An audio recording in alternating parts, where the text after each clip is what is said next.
পঞ্চম ভাগ, প্রথম খণ্ড, প্রথম পরিচ্ছেদ। শ্রীরামকৃষ্ণ ভক্ত সঙ্গে। শ্রীরামকৃষ্ণের বলরাম মন্দিরে ভক্ত সঙ্গে প্রেমানন্দে নৃত্য। রাত্রি ৮টা-৯টা হইবে, দোলযাত্রা। রাম, মনমোহন, রাখাল, নিত্যগোপাল প্রভৃতি ভক্তগণ তাহাকে ঘেরিয়া রহিয়াছেন। সকলেই হরিনাম সংকীর্তন করিতে করিতে মত্ত হইয়াছেন। কয়েকটি ভক্তের ভাবাবস্থা হইয়াছে। নিত্যগোপালের ভাবাবস্থায় বক্ষস্থল রক্তিম বর্ণ হইয়াছে। সকলে উপবেশন করিলে মাস্টার ঠাকুরকে প্রণাম করিলেন। দেখিলেন রাখাল শুইয়া আছেন, ভাবাবিষ্ট ও বাহ্য জ্ঞান শূন্য। ঠাকুর তাঁহার বুকে হাত দিয়া শান্ত হও, শান্ত হও বলিতেছেন। রাখালের এই প্রথম ভাবাবস্থা। তিনি কলিকাতার বাসাতে পিত্রালয়ে থাকেন। মাঝে মাঝে ঠাকুরকে দর্শন করিতে যান। এই সময়ে শ্যামপুকুর বিদ্যাসাগর মহাশয়ের স্কুলে কয়েকদিন পড়িয়াছিলেন। ঠাকুর মাস্টারকে দক্ষিণেশ্বরে বলিয়াছিলেন, আমি কলিকাতায় বলরামের বাড়িতে যাব, তুমি আসিও। তাই তিনি তাহাকে দর্শন করিতে আসিয়াছেন। 28 ফাল্গুন 1288 কৃষ্ণা ষষ্ঠী, 11 মার্চ শনিবার 1882 খ্রিস্টাব্দ। শ্রীযুক্ত বলরাম ঠাকুরকে নিমন্ত্রণ করিয়া আনিয়াছেন। এইবার ভক্তেরা বারান্দায় বসিয়া প্রসাদ পাইতেছেন। দাসের ন্যায় বলরাম দাঁড়াইয়া আছেন। দেখিলে বোধ হয় না তিনি এই বাড়ির কর্তা। মাস্টার এই নূতন আসিতেছেন। এখনো ভক্তদের সঙ্গে আলাপ হয় নাই। কেবল দক্ষিণেশ্বরে নরেন্দ্রের সঙ্গে আলাপ হইয়াছিল। কয়েকদিন পরে ঠাকুর শ্রীরামকৃষ্ণ দক্ষিণেশ্বরে শিব মন্দিরের সিঁড়ির উপর ভাবাবিষ্ট হইয়া বসিয়া আছেন। বেলা 4টা-5টা হইবে, মাস্টার কাছে বসিয়া আছেন। কিয়ৎক্ষণ পূর্বে ঠাকুর নিজের ঘরে মেঝের উপর বিছানা পাতা তাহাতে বিশ্রাম করিতেছিলেন। এখনও ঠাকুরের সেবার জন্য কাছে সর্বদা কেহ থাকেন না। হৃদয় যাওয়ার পর ঠাকুরের কষ্ট হইতেছে। কলিকাতা হইতে মাস্টার আসিলে তিনি তাহার সঙ্গে কথা কহিতে কহিতে শ্রী শ্রী রাধাকান্তের মন্দিরের সম্মুখস্থ শিব মন্দিরের সিঁড়িতে আসিয়া বসিয়াছিলেন। কিন্তু মন্দির দৃষ্টে হঠাৎ ভাবাবিষ্ট হইয়াছেন। ঠাকুর জগন্মাতার সঙ্গে কথা কহিতেছেন। বলিতেছেন, মা, সবাই বলছে আমার ঘড়ি ঠিক চলছে। খ্রিস্টান, ব্রহ্মজ্ঞানী, হিন্দু, মুসলমান সকলেই বলে আমার ধর্ম ঠিক। কিন্তু মা, কারুর ঘড়ি তো ঠিক চলছে না। তোমাকে ঠিক কে বুঝতে পারবে? তবে ব্যাকুল হয়ে ডাকলে, তোমার কৃপা হলে সব পথ দিয়ে তোমার কাছে পৌঁছানো যায়। মা, খ্রিস্টানরা গির্জাতে তোমাকে কি করে ডাকে একবার দেখিও। কিন্তু মা, ভিতরে গেলে লোকে কি বলবে? যদি কিছু হাঙ্গামা হয়, আবার কালীঘরে যদি ঢুকতে না দেয়, তবে গির্জার দোরগোড়া থেকে দেখিও।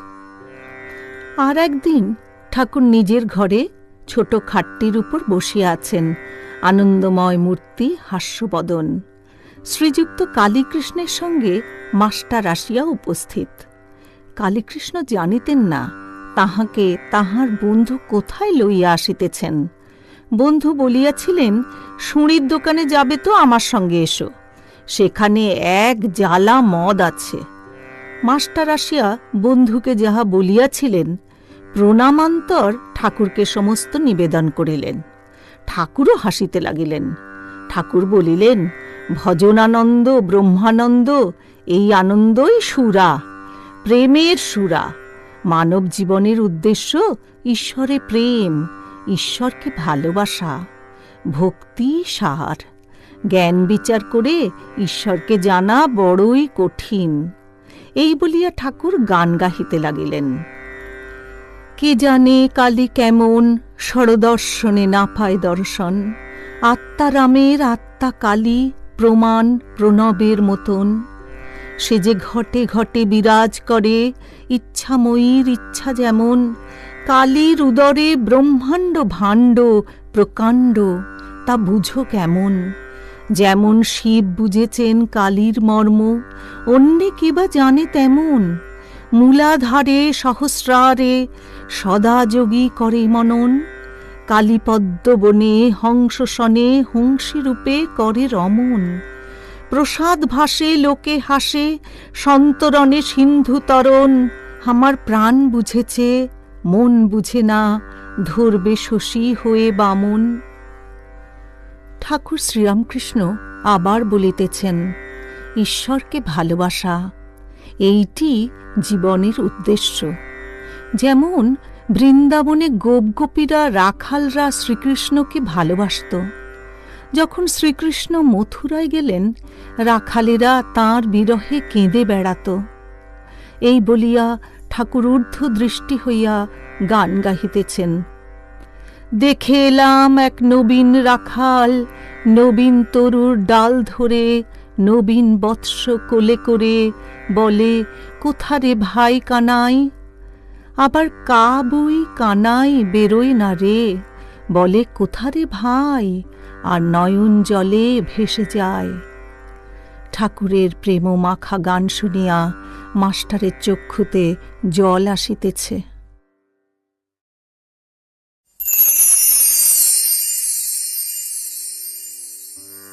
প্রথম খণ্ড, দ্বিতীয় পরিচ্ছেদ। শ্রীরামকৃষ্ণ ভক্ত মন্দিরে, প্রাণকৃষ্ণের বাটিতে। ঠাকুর শ্রীরামকৃষ্ণ কলিকাতায় আজ শুভাগমন করিয়াছেন। শ্রীযুক্ত প্রাণকৃষ্ণ মুখোপাধ্যায়ের শ্যামপুকুর বাটির দ্বিতলায় বৈঠকখানা ঘরে ভক্তসঙ্গে বসিয়া আছেন। এইমাত্র ভক্তসঙ্গে বসিয়া প্রসাদ পাইয়াছেন। আজ 2রা এপ্রিল, রবিবার, 1882 খ্রিস্টাব্দ, 21শে চৈত্র, 1288 চৈত্র শুক্লা চতুর্দশী। এখন বেলা 1টা-2টা হইবে।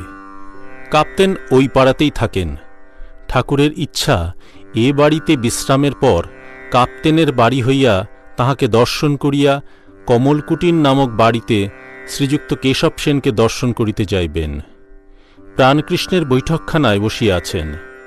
রাম, মনমোহন, কেদার, সুরেন্দ্র, গিরীন্দ্র, সুরেন্দ্রের ভ্রাতা, রাখাল, বলরাম, মাস্টার প্রভৃতি ভক্তেরা উপস্থিত। পাড়ার বাবুরা ও অন্যান্য নিমন্ত্রিত ব্যক্তিরাও আছেন। ঠাকুর কি বলেন শুনিবার জন্য সকলেই উৎসুক হইয়া আছেন। ঠাকুর বলিতেছেন, ঈশ্বর ও তাঁহার ঐশ্বর্য, এই জগৎ তাঁর ঐশ্বর্য। কিন্তু ঐশ্বর্য দেখেই সকলে ভুলে যায়। যার ঐশ্বর্য তাঁকে খোঁজে না। কামিনী কাঞ্চন ভোগ করতে সকলে যায়, কিন্তু অশান্তি বেশি। সংসার যেন বিশালাক্ষীর নৌকা দহে একবার পড়লে আর রক্ষা নাই। শেকুল কাটার মতো এক ছাড়ে তো আরেকটি জড়ায়। গোলক ধান্দায় একবার ঢুকলে বেরুনো মুশকিল। মানুষ যেন ঝলসা পোড়া হয়ে যায়। একজন ভক্ত, এখন উপায়? শ্রীরামকৃষ্ণ, উপায় সাধুসঙ্গ আর প্রার্থনা। বৈদ্যের কাছে না গেলে রোগ ভালো হয় না। সাধুসঙ্গ একদিন করলে হয় না, সর্বদাই দরকার। রোগ লেগেই আছে। আবার বৈদ্যের কাছে না থাকলে নারী জ্ঞান হয় না, সঙ্গে সঙ্গে ঘুরতে হয়। তবে কোনটি কফের নাড়ি, কোনটি পিত্তের নাড়ি বোঝা যায়। ভক্ত, সাধুসঙ্গে কি উপকার হয়? শ্রীরামকৃষ্ণ, ঈশ্বরে অনুরাগ হয়, তার উপর ভালোবাসা হয়। ব্যাকুলতা না এলে কিছুই হয় না। সাধুসঙ্গ করতে করতে ঈশ্বরের জন্য প্রাণ ব্যাকুল হয়। যেমন বাড়িতে কারুর অসুখ হলে সর্বদাই মন ব্যাকুল হয়ে থাকে, কিসে রোগী ভালো হয়। আবার কারু যদি কর্ম যায়, সে ব্যক্তি যেমন আফিসে আফিসে ঘুরে ঘুরে বেড়ায়, ব্যাকুল হতে হয় সেই রূপ। যদি কোনো আফিসে বলে কর্ম খালি নেই, আবার তার পরদিন এসে জিজ্ঞাসা করে, আজ কি কর্ম খালি হয়েছে? আরেকটি উপায় আছে, ব্যাকুল হয়ে প্রার্থনা। তিনি যে আপনার লোক, তাকে বলতে হয়, তুমি কেমন, দেখা দাও, দেখা দিতেই হবে। তুমি আমাকে সৃষ্টি করেছ কেন? শিখরা বলছিল, ঈশ্বর দয়াময়। আমি তাদের বলেছিলাম, দয়াময় কেন বলবো? তিনি আমাদের সৃষ্টি করেছেন যাতে আমাদের মঙ্গল হয়, তা যদি করেন সে কি আর আশ্চর্য? মা বাপ ছেলেকে পালন করবে, সে আবার দয়া কি? সে তো করতেই হবে, তাই তাকে জোর করে প্রার্থনা করতে হয়। তিনি যে আপনার মা, আপনার বাপ। ছেলে যদি খাওয়া ত্যাগ করে, বাপ মা 3 বৎসর আগেই হিস্সা ফেলে দেয়। আবার যখন ছেলে পয়সা চায় আর পুনঃ পুনঃ বলে, মা তোর দুটো পায়ে পড়ি, আমাকে 2টি পয়সা দে, তখন মা বেজার হয়ে তার ব্যাকুলতা দেখে পয়সা ফেলে দেয়। সাধুসঙ্গ করলে আরেকটি উপকার হয়, সৎ বিচার। সৎ নিত্য পদার্থ অর্থাৎ ঈশ্বর, অসৎ অর্থাৎ অনিত্য। অসৎ পথে মন গেলেই বিচার করতে হয়। হাতি পরের কলাগাছ খেতে সুর বাড়ালে সেই সময় মাহুত ডাঙস মারে। প্রতিবেশী, মহাশয়, পাপ বুদ্ধি কেন হয়? শ্রীরামকৃষ্ণ, তাঁর জগতে সকল রকম আছে। সাধুলোকও তিনি করেছেন, দুষ্টলোকও তিনি করেছেন। সদ্বুদ্ধি তিনিই দেন, অসদ্বুদ্ধি তিনিই দেন। প্রতিবেশী, তবে পাপ করলে আমাদের কোনো দায়িত্ব নাই? শ্রীরামকৃষ্ণ, ঈশ্বরের নিয়ম যে পাপ করলে তার ফল পেতে হবে। লঙ্কা খেলে আর ঝাল লাগবে না? সেজবাবু বয়সকালে অনেক রকম করেছিল, তাই মৃত্যুর সময় নানা রকম অসুখ হল। কম বয়সে এত টের পাওয়া যায় না। কালীবাড়িতে ভোগ রাঁধবার অনেক সুন্দরী কাঠ থাকে। ভিজে কাঠ প্রথমটা বেশ জ্বলে যায়, তখন ভিতরে যে জল আছে টের পাওয়া যায় না। কাঠটা পোড়া শেষ হলে যত জল পেছনে ঠেলে আসে ও ফ্যাচফোচ করে উনুন নিভিয়ে দেয়। তাই কাম, ক্রোধ, লোভ এসব থেকে সাবধান হতে হয়। দেখো না, হনুমান ক্রোধ করে লঙ্কা দগ্ধ করেছিল। শেষে মনে পড়ল অশোক বনে সীতা আছেন, তখন ছটফট করতে লাগল, পাছে সীতার কিছু হয়।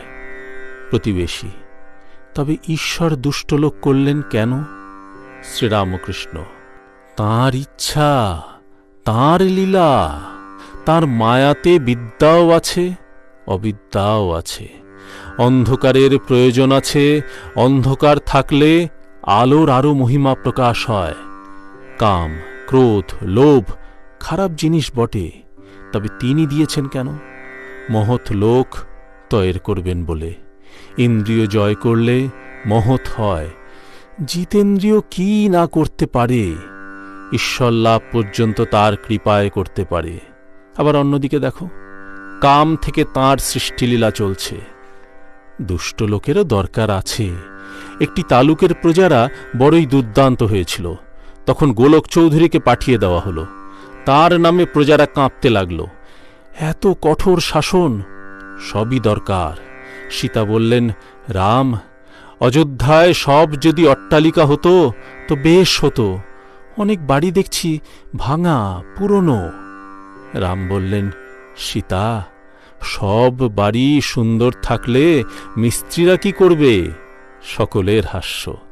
ঈশ্বর সব রকম করেছেন, ভালো গাছ, বিষ গাছ, আবার আগাছাও করেছেন। জানোয়ারদের ভিতর ভালো মন্দ সব আছে, বাঘ, সিংহ, সাপ সব আছে। প্রতিবেশী, মহাশয়, সংসারে থেকে কি ভগবানকে পাওয়া যায়? শ্রীরামকৃষ্ণ, অবশ্য পাওয়া যায়, তবে যা বললুম, সাধুসঙ্গ আর সর্বদা প্রার্থনা করতে হয়। তাঁর কাছে কাঁদতে হয়। মনের ময়লাগুলো ধুয়ে গেলে তাঁর দর্শন হয়। মনটি যেন মাটি মাখানো লোহার সূঁচ। ঈশ্বর চুম্বক পাথর, মাটি না গেলে চুম্বক পাথরের সঙ্গে যোগ হয় না। কাঁদতে কাঁদতে সূচের মাটি ধুয়ে যায়। মাটি অর্থাৎ কাম, ক্রোধ, লোভ, পাপ বুদ্ধি, বিষয় বুদ্ধি মাটি ধুয়ে গেলেই সূচকে চুম্বক পাথরে টেনে লবে, অর্থাৎ ঈশ্বর দর্শন হবে। চিত্তশুদ্ধি হলে তবে তাঁকে লাভ হয়। জ্বর হয়েছে, দেহেতে রস অনেক রয়েছে, তাতে কুইনাইনে কি কাজ হবে? সংসারে হবে না কেন? ওই সাধুসঙ্গ, কেঁদে কেঁদে প্রার্থনা, মাঝে মাঝে নির্জনে বাস। একটু বেড়া না দিলে ফুটপাথের চারা গাছ ছাগল গরুতে খেয়ে ফেলে। প্রতিবেশী, যারা সংসারে আছে তাহলে তাদেরও হবে। শ্রীরামকৃষ্ণ, সকলেরই মুক্তি হবে, তবে গুরুর উপদেশ অনুসারে চলতে হয়। বাঁকা পথে গেলে ফিরে আসতে কষ্ট হবে। মুক্তি অনেক দেরিতে হয়, হয়তো এই জন্মেও হলো না, আবার হয়তো অনেক জন্মের পর হলো। জনকাদি সংসারেও কর্ম করেছিলেন, ঈশ্বরকে মাথায় রেখে কাজ করতেন। নৃত্যকী যেমন মাথায় বাসন করে নাচে, আর পশ্চিমের মেয়েদের দেখো নাই, মাথায় জলের ঘড়া, হাসতে হাসতে কথা কইতে কইতে যাচ্ছে। প্রতিবেশী, গুরুর উপদেশ বললেন, গুরু কেমন করে পাব? শ্রীরামকৃষ্ণ, যে সে লোক গুরু হতে পারে না। বাহাদুরি কাঠ নিজেও ভেসে চলে যায়, অনেক জীবজন্তুও তাতে চড়ে যেতে পারে। হাওয়াতে কাঠের উপর চড়লে কাঠও ডুবে যায়, যে চড়ে সেও ডুবে যায়। তাই ঈশ্বর যুগে যুগে লোক শিক্ষার জন্য নিজে গুরুরূপে অবতীর্ণ হন। সচ্চিদানন্দই গুরু। জ্ঞান কাকে বলে? আর আমি কে? ঈশ্বরই কর্তা, আর সব অকর্তা। এর নাম জ্ঞান। আমি অকর্তা, তার হাতের যন্ত্র। তাই আমি বলি, মা তুমি যন্ত্রী, আমি যন্ত্র। তুমি ঘরণী, আমি ঘর। আমি গাড়ি, তুমি ইঞ্জিনিয়ার। যেমন চালাও তেমনি চলি, যেমন করাও তেমনি করি, যেমন বলাও তেমনি বলি। না হং না হং, তুহু তুহু।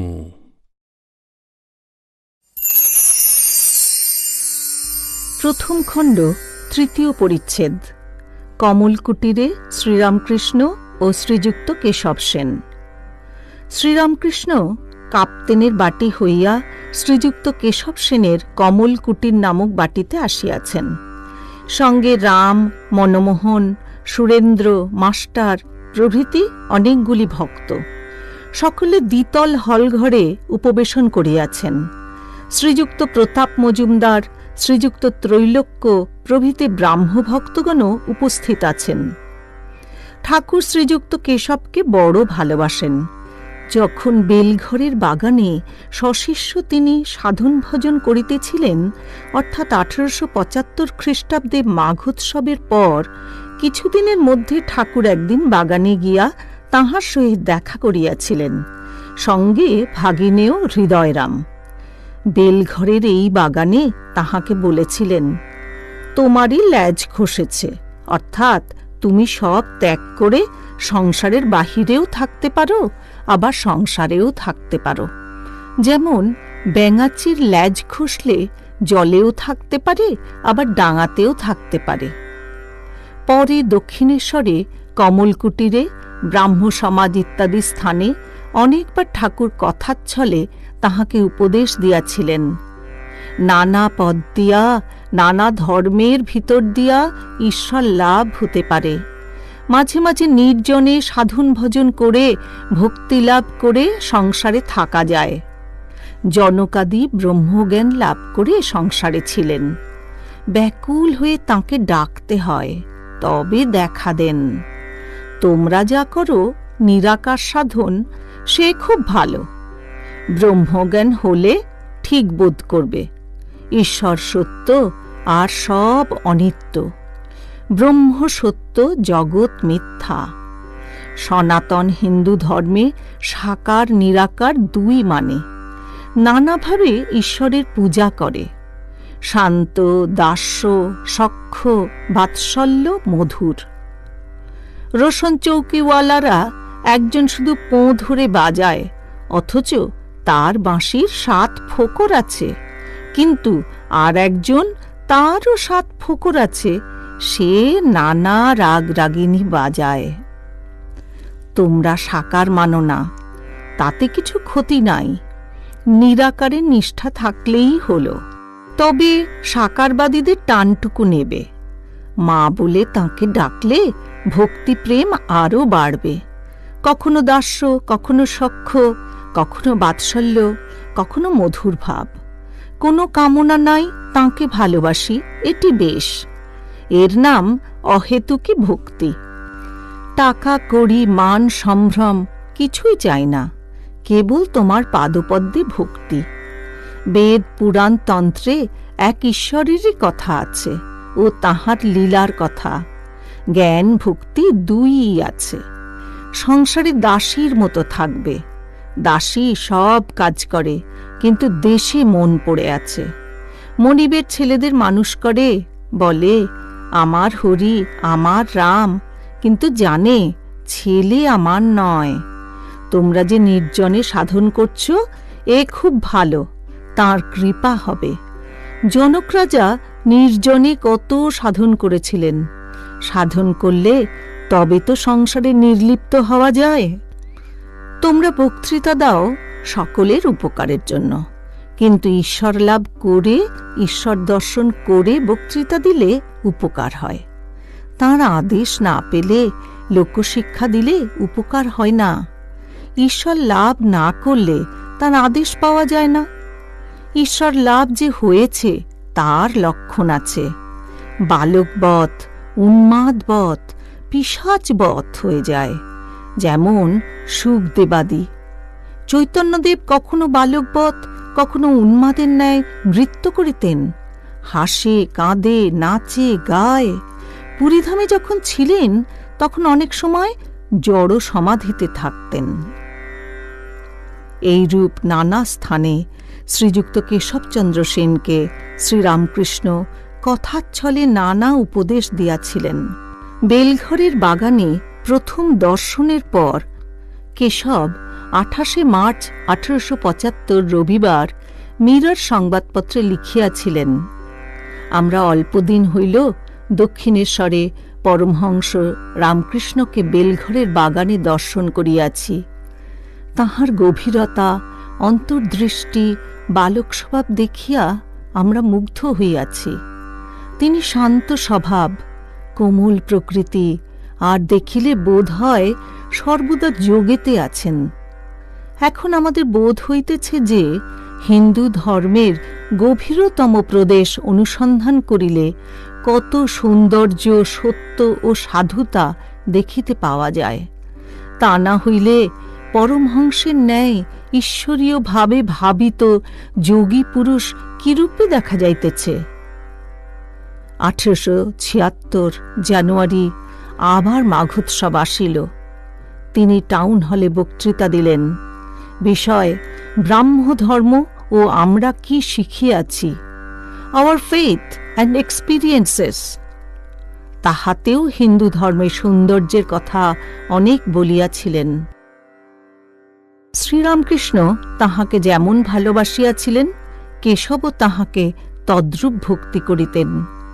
প্রায় প্রতি বৎসর ব্রাহ্মোৎসবের সময় ও অন্যান্য সময়েও কেশব দক্ষিণেশ্বরে যাইতেন ও তাহাকে কমল কুটিরে লইয়া আসিতেন। কখনো কখনো একাকী কমল কুটিরের দ্বিতলস্থ উপাসনা কক্ষে পরম অন্তরঙ্গ জ্ঞানে ভক্তিভরে লইয়া যাইতেন ও একান্তে ঈশ্বরের পূজা ও আনন্দ করিতেন।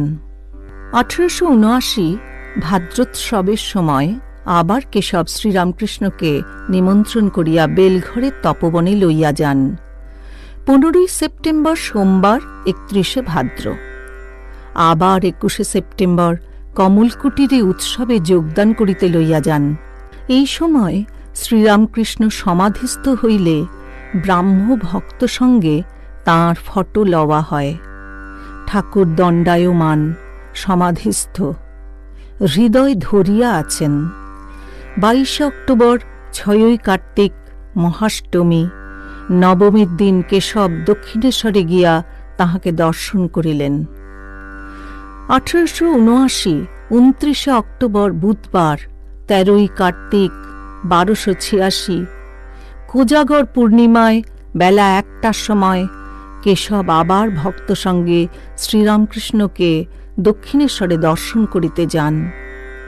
স্টিমারের সঙ্গে একখানি বজরা, 6খানি নৌকা, 2খানি ডিঙি, প্রায় 80 জন ভক্ত, সঙ্গে পতাকা, পুষ্পপল্লব, খোল, করতাল, ভেরি। হৃদয় অভ্যর্থনা করিয়া কেশবকে স্টিমার হইতে আনেন। গান গাইতে গাইতে সুরধ্বনির তীরে হরি বলে কে, বুঝি প্রেমদাতা নিতাই এসেছে। ব্রাহ্মভক্তগণও পঞ্চবটী হইতে কীর্তন করিতে করিতে তাহার সঙ্গে আসিতে লাগিলেন। সচ্চিদানন্দ বিগ্রহ, রূপানন্দ ঘন। তাহাদের মধ্যে ঠাকুর মাঝে মাঝে সমাধিস্থ। এই দিনে সন্ধ্যার পর বাঁধা ঘাটে পূর্ণচন্দ্রের আলোকে কেশব উপাসনা করিয়াছিলেন। উপাসনার পর ঠাকুর বলিতেছেন, তোমরা বলো ব্রহ্ম আত্মা ভগবান, ব্রহ্ম মায়া জীব জগৎ, ভাগবত ভক্ত ভগবান। কেশবাদী ব্রাহ্মভক্তগণ সেই চন্দ্রালোকে ভাগীরথী তীরে সমস্বরে শ্রীরামকৃষ্ণের সঙ্গে সঙ্গে ওই সকল মন্ত্র ভক্তিভরে উচ্চারণ করিতে লাগিলেন। শ্রীরামকৃষ্ণ আবার যখন বলিলেন, বলো গুরু কৃষ্ণ বৈষ্ণব, তখন কেশব আনন্দে হাসিতে হাসিতে বলিতেছেন, মহাশয় এখন অত দূর নয়। গুরু কৃষ্ণ বৈষ্ণব আমরা যদি বলি, লোকে বলিবে গোঁড়া। শ্রীরামকৃষ্ণও হাসিতে লাগিলেন ও বলিলেন, বেশ, তোমরা অর্থাৎ ব্রাহ্মরা যতদূর পারো তাহাই বলো। কিছুদিন পরে 13ই নভেম্বর 28শে কার্তিক 1879, কালী পূজার পরে রাম, মনমোহন, গোপাল মিত্র দক্ষিণেশ্বরে শ্রীরামকৃষ্ণকে প্রথম দর্শন করেন। 1880 খ্রিস্টাব্দে একদিন গ্রীষ্মকালে রাম ও মনমোহন কমলকুটিরে কেশবের সহিত দেখা করিতে আসিয়াছিলেন। তাহাদের ভারী জানিতে ইচ্ছা কেশববাবু ঠাকুরকে কি রূপ মনে করেন। তাহারা বলিয়াছেন, কেশববাবুকে জিজ্ঞাসা করাতে বলিলেন, দক্ষিণেশ্বরের পরমহংস সামান্য নহেন, এক্ষণে পৃথিবীর মধ্যে এত বড় লোক কেহ নাই। ইনি এত সুন্দর, এত অসাধারণ ব্যক্তি, ইহাকে অতি সাবধানে সন্তর্পণে রাখতে হয়। অযত্ন করলে এর দেহ থাকবে না। যেমন সুন্দর মূল্যবান জিনিস গ্লাস কেসে রাখতে হয়। ইহার কিছুদিন পরে 1881 মাঘোৎসবের সময় জানুয়ারি মাসে কেশব শ্রীরামকৃষ্ণকে দর্শন করিতে দক্ষিণেশ্বরে যান। তখন রাম, মনমোহন, জয়গোপাল সেন প্রভৃতি অনেকে উপস্থিত ছিলেন। 1803 শক 1 শ্রাবণ 1288 শুক্রবার 15ই জুলাই 1881 কেশব আবার শ্রীরামকৃষ্ণকে দক্ষিণেশ্বর হইতে স্টিমারে তুলিয়া লন। 1881 নভেম্বর মাসে মনমোহনের বাটিতে যখন ঠাকুর শুভাগমন করেন ও উৎসব হয়, তখনও কেশব নিমন্ত্রিত হইয়া উৎসবে যোগদান করেন। শ্রীযুক্ত ত্রৈলোক্য প্রভৃতি গান করিয়াছিলেন। 1881 ডিসেম্বর মাসে রাজেন্দ্র মিত্রের বাটিতে শ্রীরামকৃষ্ণ নিমন্ত্রিত হইয়া যান। শ্রীযুক্ত কেশবও গিয়াছিলেন। বাটিটি ঠনঠনে বেচু চাটুর্যের স্ট্রিটে। রাজেন্দ্র ছিলেন রাম ও মনমোহনের মেসোমশায়।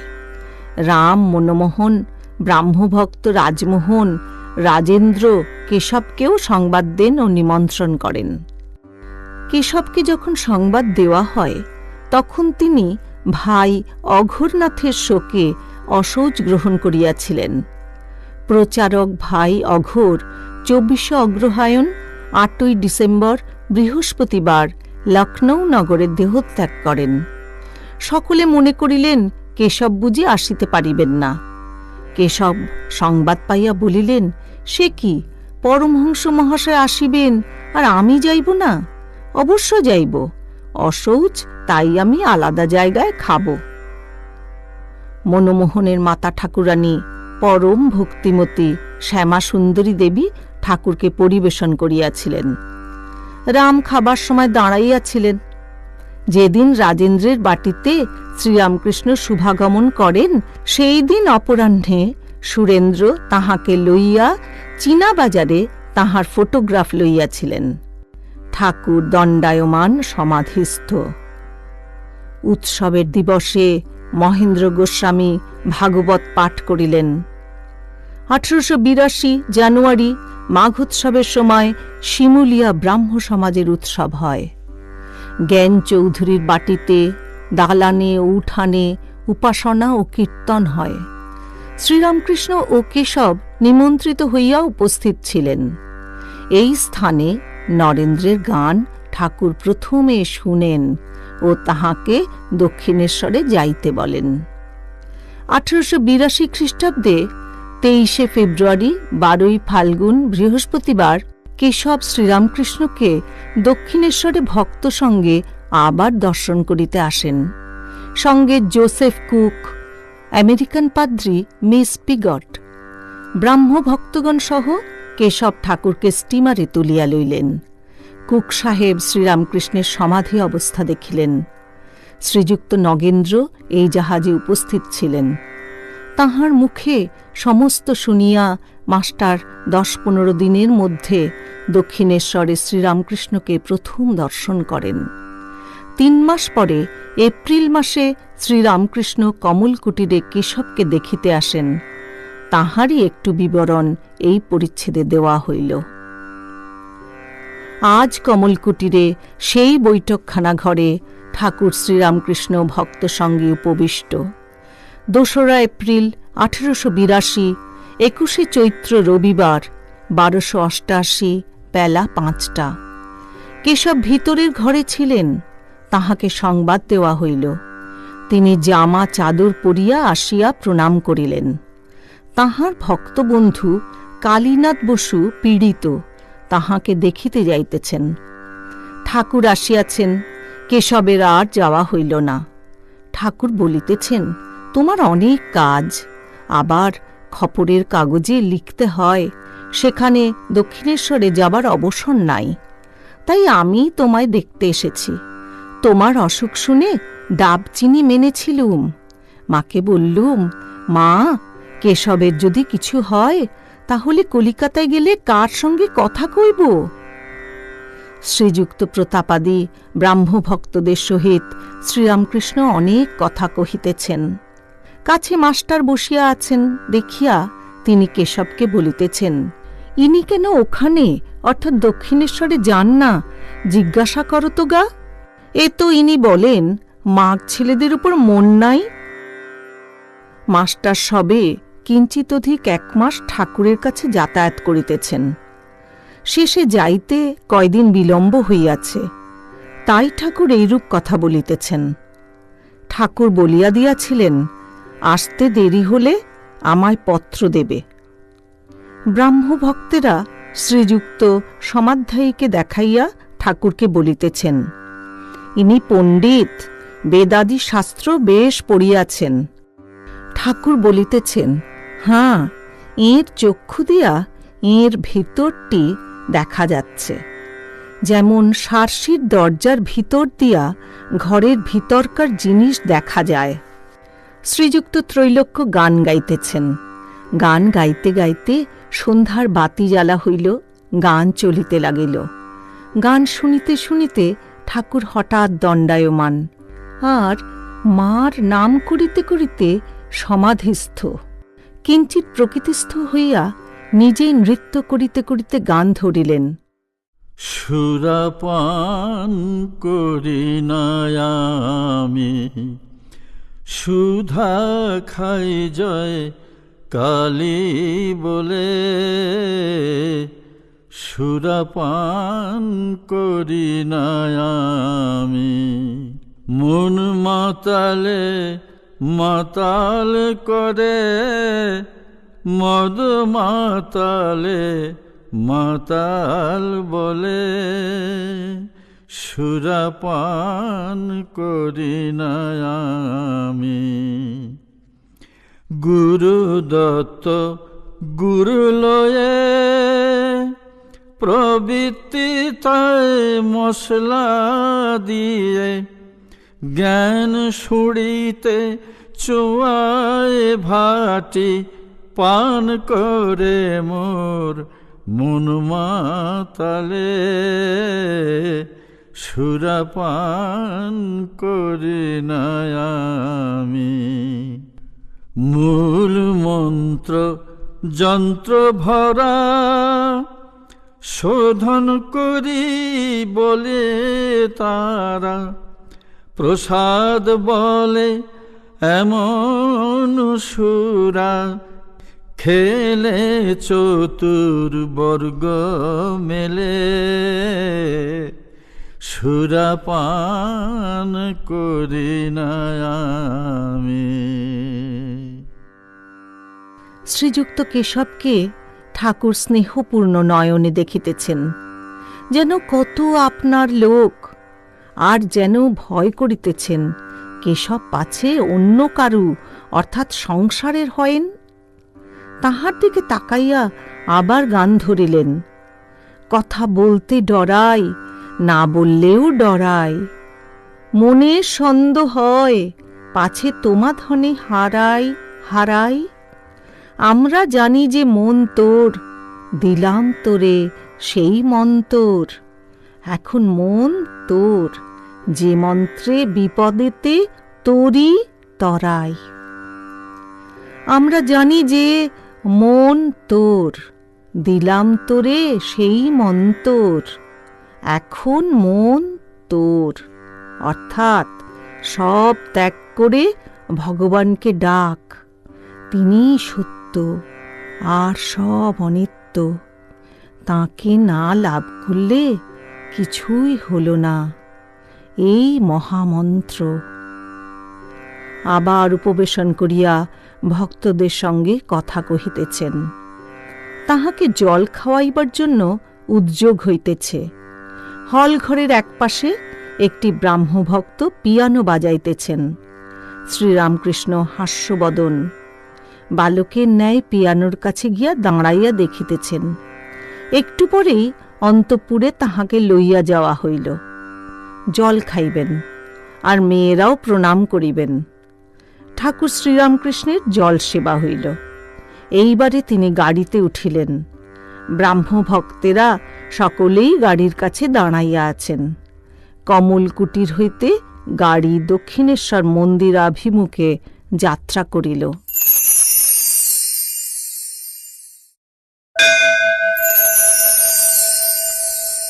দ্বিতীয় খণ্ড, দক্ষিণেশ্বর মন্দিরে শ্রীরামকৃষ্ণ ভক্ত সঙ্গে। প্রথম পরিচ্ছেদ। দক্ষিণেশ্বরে কেদারের উৎসব। দক্ষিণেশ্বর মন্দিরে ঠাকুর শ্রীরামকৃষ্ণ কেদারাদি ভক্ত সঙ্গে কথা কহিতেছেন। আজ রবিবার, অমাবস্যা, 29শে শ্রাবণ 1289, 13ই আগস্ট 1882 খ্রিস্টাব্দ। বেলা 5টা হইবে।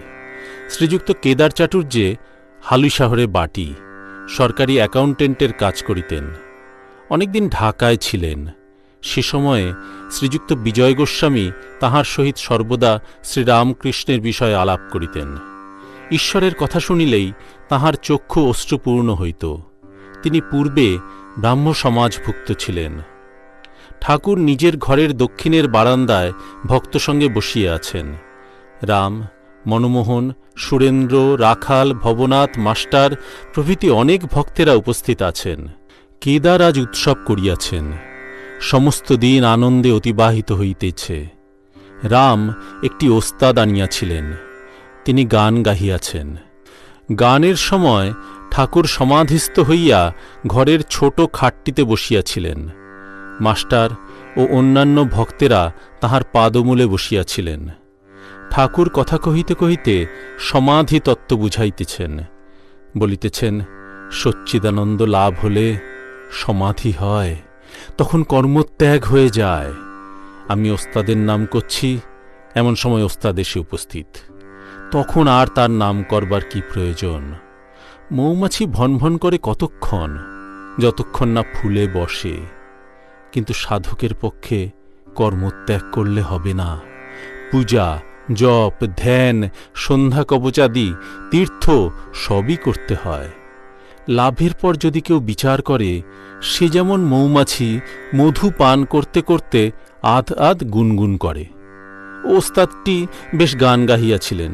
ঠাকুর প্রসন্ন হইয়াছেন, তাহাকে বলিতেছেন, যে মানুষে একটি বড় গুণ আছে, যেমন সঙ্গীত বিদ্যা, তাতে ঈশ্বরের শক্তি আছে বিশেষ রূপে।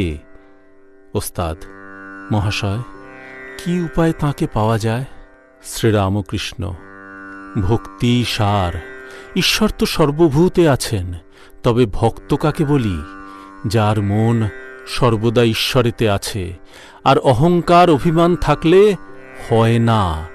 আমি রূপ ঢিপিতে ঈশ্বরের কৃপারূপ জল জমে না, গড়িয়ে যায়। আমি যন্ত্র।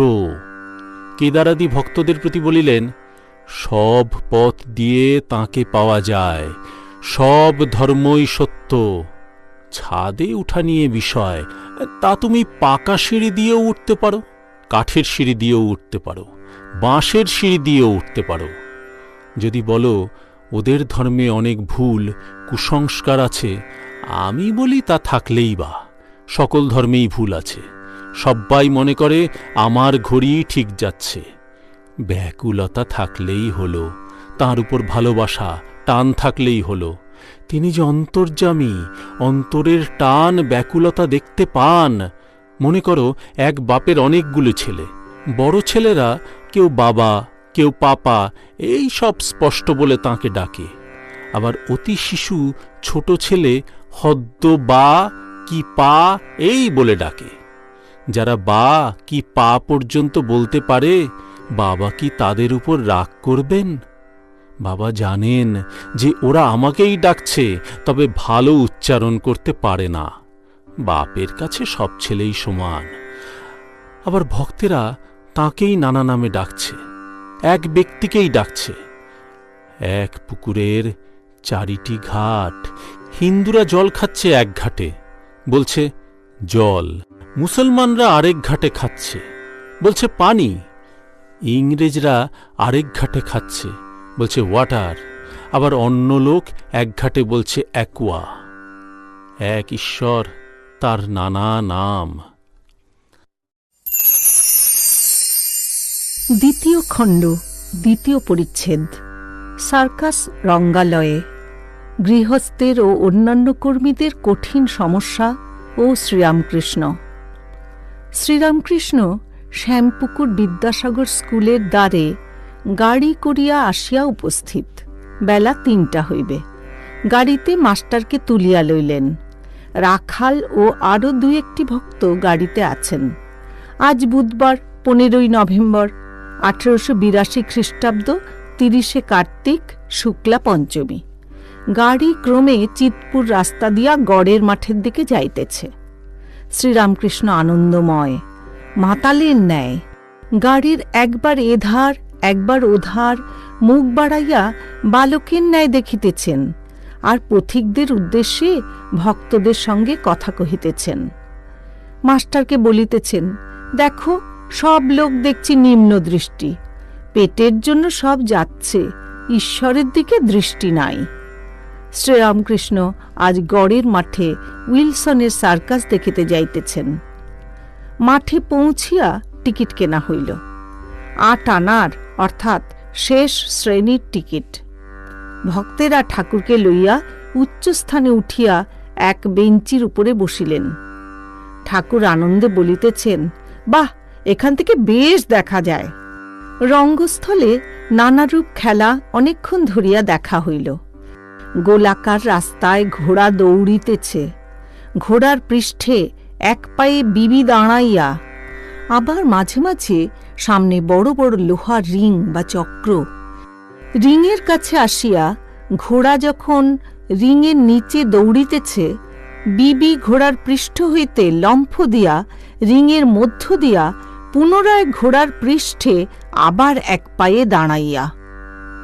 ঘোড়া পুনঃ পুনঃ বনবন করিয়া ওই গোলাকার পথে দৌড়াইতে লাগিল। বিবিও আবার ঐরূপ পৃষ্ঠে দাঁড়াইয়া। সার্কাস সমাপ্ত হইল। ঠাকুর ভক্ত সঙ্গে নামিয়া আসিয়া ময়দানে গাড়ির কাছে আসিলেন। শীত পড়িয়াছে।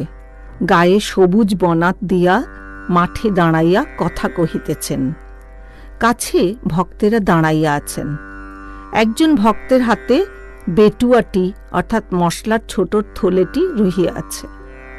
তাহাতে মশলা, বিশেষত কাবাব চিনি আছে।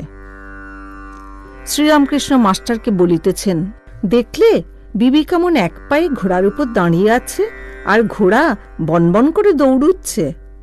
কত কঠিন, অনেক দিন ধরে অভ্যাস করেছে, তবে তো হয়েছে। একটু অসাবধান হলেই হাত পা ভেঙে যাবে, আবার মৃত্যুও হতে পারে। সংসার করা ঐরূপ কঠিন। অনেক সাধন ভজন করলে ঈশ্বরের কৃপায় কেউ কেউ পেরেছে, অধিকাংশ লোক পারে না। সংসার করতে গিয়ে আরও বদ্ধ হয়ে যায়, আরও ডুবে যায়, মৃত্যু যন্ত্রণা হয়। কেউ কেউ, যেমন জনকাদি, অনেক তপস্যার বলে সংসার করেছিলেন। তাই সাধন ভজন খুব দরকার, তা না হলে সংসারে ঠিক থাকা যায় না। শ্রীরামকৃষ্ণ গাড়িতে উঠিলেন। গাড়ি বাগবাজারে বসুপাড়ায় বলরামের বাটির দ্বারে উপস্থিত হইল। ঠাকুর ভক্ত সঙ্গে দোতলার বৈঠকখানায় গিয়া বসিলেন। সন্ধ্যার বাতি জ্বালা হইয়াছে। ঠাকুর সার্কাসের গল্প করিতেছেন। অনেকগুলি ভক্ত সমবেত হইয়াছেন। তাহাদের সহিত ঈশ্বরীয় অনেক কথা হইতেছে। মুখে অন্য কথা কিছুই নাই, কেবল ঈশ্বরীয় কথা। জাতিভেদ সম্বন্ধে কথা পড়িল। ঠাকুর বলিলেন, এক উপায়ে জাতিভেদ উঠে যেতে পারে, সেই উপায় ভক্তি।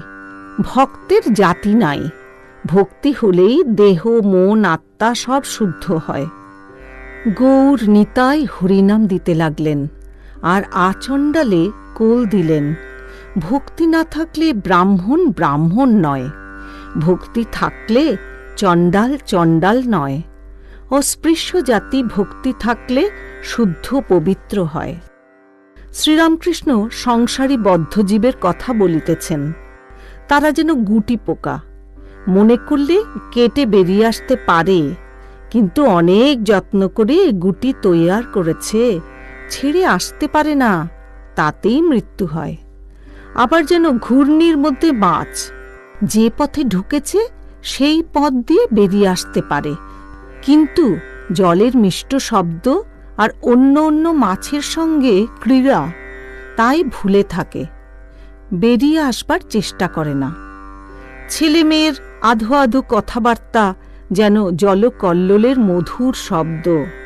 মাছ অর্থাৎ জীব, পরিবারবর্গ, তবে দু একটা দৌড়ে পালায়, তাদের বলে মুক্ত জীব। ঠাকুর গান গাহিতেছেন। এমনি মহামায়ার মায়া রেখেছে কি কুহক করে, ব্রহ্মা বিষ্ণু অচৈতন্য জীবে কি জানিতে পারে। বিল করে ঘূর্ণিপাতে মিন প্রবেশ করে তাতে, গতায়াতের পথ আছে তবু মিন পালাতে নারে। ঠাকুর আবার বলিতেছেন, জীব যেন ডাল, জাঁতার ভিতর পড়েছে, পিষে যাবে। তবে যে কটি ডাল খুঁটি ধরে থাকে তারা পিষে যায় না। তাই খুঁটি অর্থাৎ ঈশ্বরে শরণাগত হতে হয়। তাঁকে ডাকো, তাঁর নাম করো, তবে মুক্তি। তা না হলে কালরূপ জাঁতায় পিষে যাবে। ঠাকুর আবার গান গাহিতেছেন।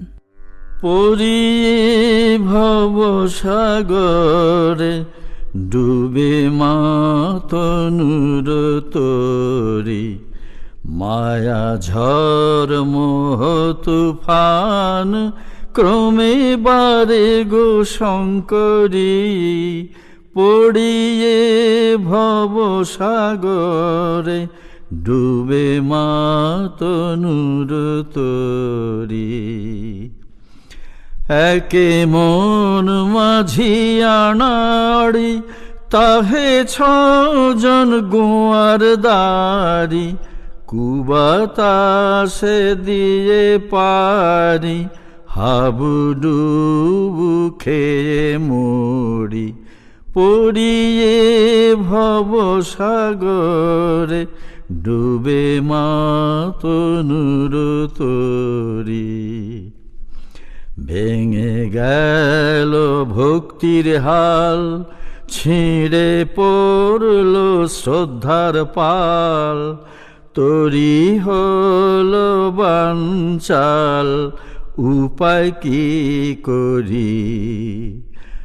উপায় না দেখিয়ার অকিঞ্চন ভেবে সার, তরঙ্গে দিয়ে সাঁতার, শ্রী দুর্গা নামের ভেলা ধরি, পড়িয়ে ভব সাগরে, ডুবে মাতনুর তরি।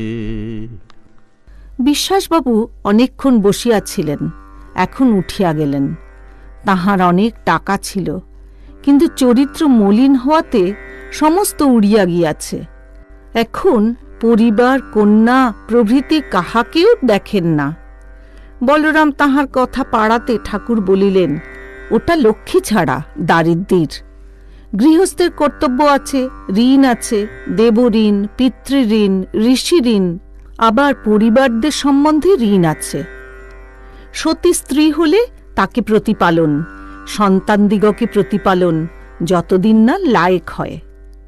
সাধুই কেবল সঞ্চয় করবে না, পঞ্চি আউর দরবেশ সঞ্চয় করে না, কিন্তু পাখির ছানা হলে সঞ্চয় করে।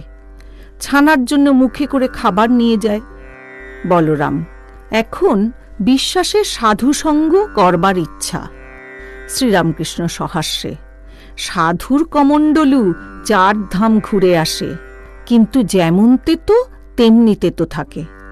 মলয়ের হাওয়া যে গাছে লাগে সে সব চন্দন হয়ে যায়, কিন্তু শিমুল, অশ্বত্থ, আমড়া এরা চন্দন হয় না। কেউ কেউ সাধুসঙ্গ করে গাঁজা খাবার জন্য। হাস্য, সাধুরা গাঁজা খায় কিনা তাই তাদের কাছে এসে বসে গাঁজা সেজে দেয় আর প্রসাদ পায়। সকলের হাস্য।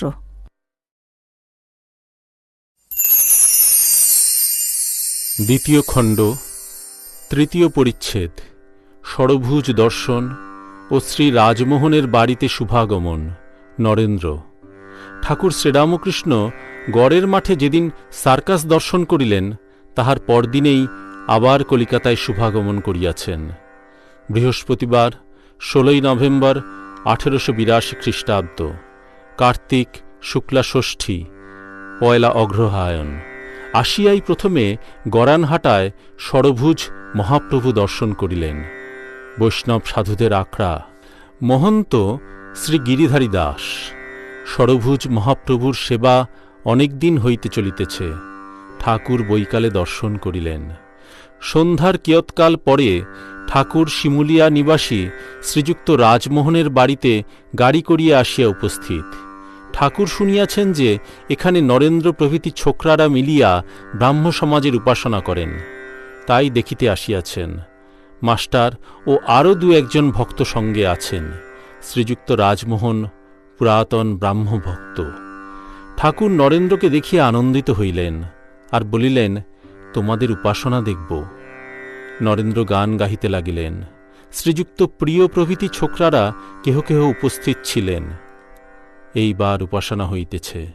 ছোকরাদের মধ্যে একজন উপাসনা করিতেছেন।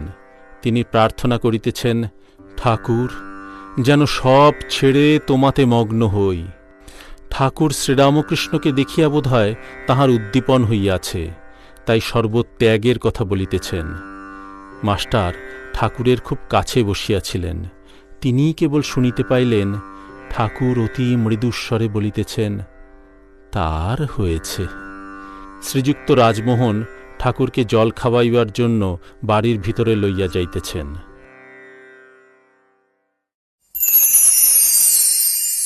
দ্বিতীয় খণ্ড, চতুর্থ পরিচ্ছেদ। শ্রীযুক্ত মনমোহন ও শ্রীযুক্ত সুরেন্দ্রের বাটিতে শ্রীরামকৃষ্ণ। পরের রবিবার 10 নভেম্বর 1882 খ্রিস্টাব্দ, জগদ্ধাত্রী পূজা। সুরেন্দ্র নিমন্ত্রণ করিয়াছেন।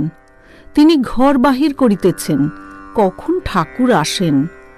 মাস্টারকে দেখিয়া তিনি বলিতেছেন, তুমি এসেছ, আর তিনি কোথায়? এমন সময় ঠাকুরের গাড়ি আসিয়া উপস্থিত। কাছে শ্রীযুক্ত মনমোহনের বাড়ি। ঠাকুর প্রথমে সেখানে নামিলেন, সেখানে একটু বিশ্রাম করিয়া সুরেন্দ্রের বাড়িতে আসিবেন। মনমোহনের বৈঠকখানায় ঠাকুর বলিতেছেন, যে অকিঞ্চন, যে দিন, তার ভক্তি ঈশ্বরের প্রিয় জিনিস। খোল মাখানো জাব যেমন গরুর প্রিয়। দুর্যোধন অত টাকা, অত ঐশ্বর্য দেখাতে লাগল, কিন্তু তার বাটিতে ঠাকুর গেলেন না, তিনি বিদুরের বাটি গেলেন। তিনি ভক্তবৎসল। বৎসের পাছে যেমন গাভী ধায়, সেইরূপ তিনি ভক্তের পাছে পাছে যান। ঠাকুর গান গাহিতেছেন, যে ভাব লাগি পরম যোগী, যোগ করে যুগ যুগান্তরে, হলে ভাবের উদয় লয় সে, যেমন লোহাকে চুম্বকে ধরে। চৈতন্যদেবের কৃষ্ণ নামে অশ্রু পড়ত।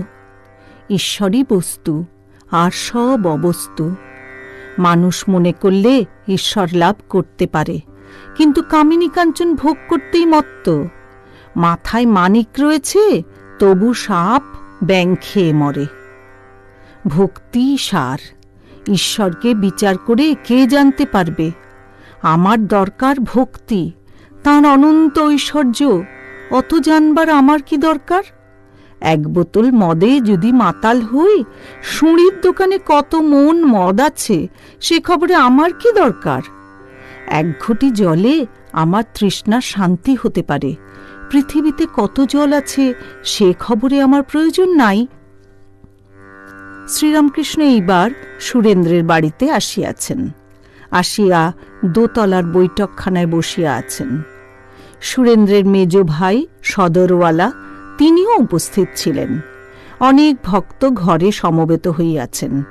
ঠাকুর সুরেন্দ্রের দাদাকে বলিতেছেন, আপনি জজ, তা বেশ, এটি জানবেন সবই ঈশ্বরের শক্তি। বড় পদ তিনিই দিয়েছেন, তাই হয়েছে। লোকে মনে করে আমরা বড় লোক। ছাদের জল সিংহের মুখওয়ালা নল দিয়ে পড়ে, মনে হয় সিংহটা মুখ দিয়ে জল বার করছে। কিন্তু দেখো কোথাকার জল। কোথা আকাশে মেঘ হয়, সেই জল ছাদে পড়েছে, তারপর গড়িয়ে নলে যাচ্ছে, তারপর সিংহের মুখ দিয়ে বেরুচ্ছে। সুরেন্দ্রের ভ্রাতা, মহাশয়, ব্রাহ্ম সমাজে বলে স্ত্রী স্বাধীনতা, জাতিভেদ উঠিয়ে দাও। এসব আপনার কি বোধ হয়? শ্রীরামকৃষ্ণ, ঈশ্বরের উপর নূতন অনুরাগ হলে ওই রকম হয়। ঝড় এলে ধুলো ওড়ে। কোনটা আমরা আর কোনটা তেঁতুল গাছ, কোনটা আম গাছ বোঝা যায় না। ঝড় থেমে গেলে তখন বোঝা যায়। নবানুরাগের ঝড় থেমে গেলে ক্রমে বোঝা যায় যে ঈশ্বরই শ্রেয়, নিত্য পদার্থ, আর সব অনিত্য। সাধুসঙ্গ তপস্যা না করলে এসব ধারণা হয় না। পাখোয়াজের বোল মুখে বললে কি হবে? হাতে আনা বড় কঠিন। শুধু লেকচার দিলে কি হবে? তপস্যা চাই, তবে ধারণা হবে। জাতিভেদ, কেবল এক উপায়ে জাতিভেদ উঠতে পারে, সেটি ভক্তি। ভক্তের জাতি নাই। অস্পৃশ্য জাত শুদ্ধ হয়। চণ্ডালের ভক্তি হলে আর চণ্ডাল থাকে না। চৈতন্যদেব আচণ্ডালে কোল দিয়েছিলেন। ব্রহ্মজ্ঞানীরা হরিনাম করে, খুব ভালো। ব্যাকুল হয়ে ডাকলে তাঁর কৃপা হবে, ঈশ্বর লাভ হবে। সব পথ দিয়েই তাঁকে পাওয়া যায়। এক ঈশ্বরকে নানা নামে ডাকে। যেমন এক ঘাটের জল হিন্দুরা খায়, বলে জল। আরেক ঘাটে খ্রিস্টানরা খায়, বলে ওয়াটার। আরেক ঘাটে মুসলমানরা খায়, বলে পানি। সুরেন্দ্রের ভ্রাতা, মহাশয়, থিওজফি কিরূপ বোধ হয়? শ্রীরামকৃষ্ণ, শুনেছি নাকি ওতে অলৌকিক শক্তি বা মিরাকলস হয়। দেব মোড়লের বাড়িতে দেখেছিলাম একজন পিশাচ সিদ্ধ। পিশাচ কত কি জিনিস এনে দিত। অলৌকিক শক্তি নিয়ে কি করব? ওর দ্বারা কি ঈশ্বর লাভ হয়? ঈশ্বর যদি না লাভ হলো তাহলে সকলই মিথ্যা।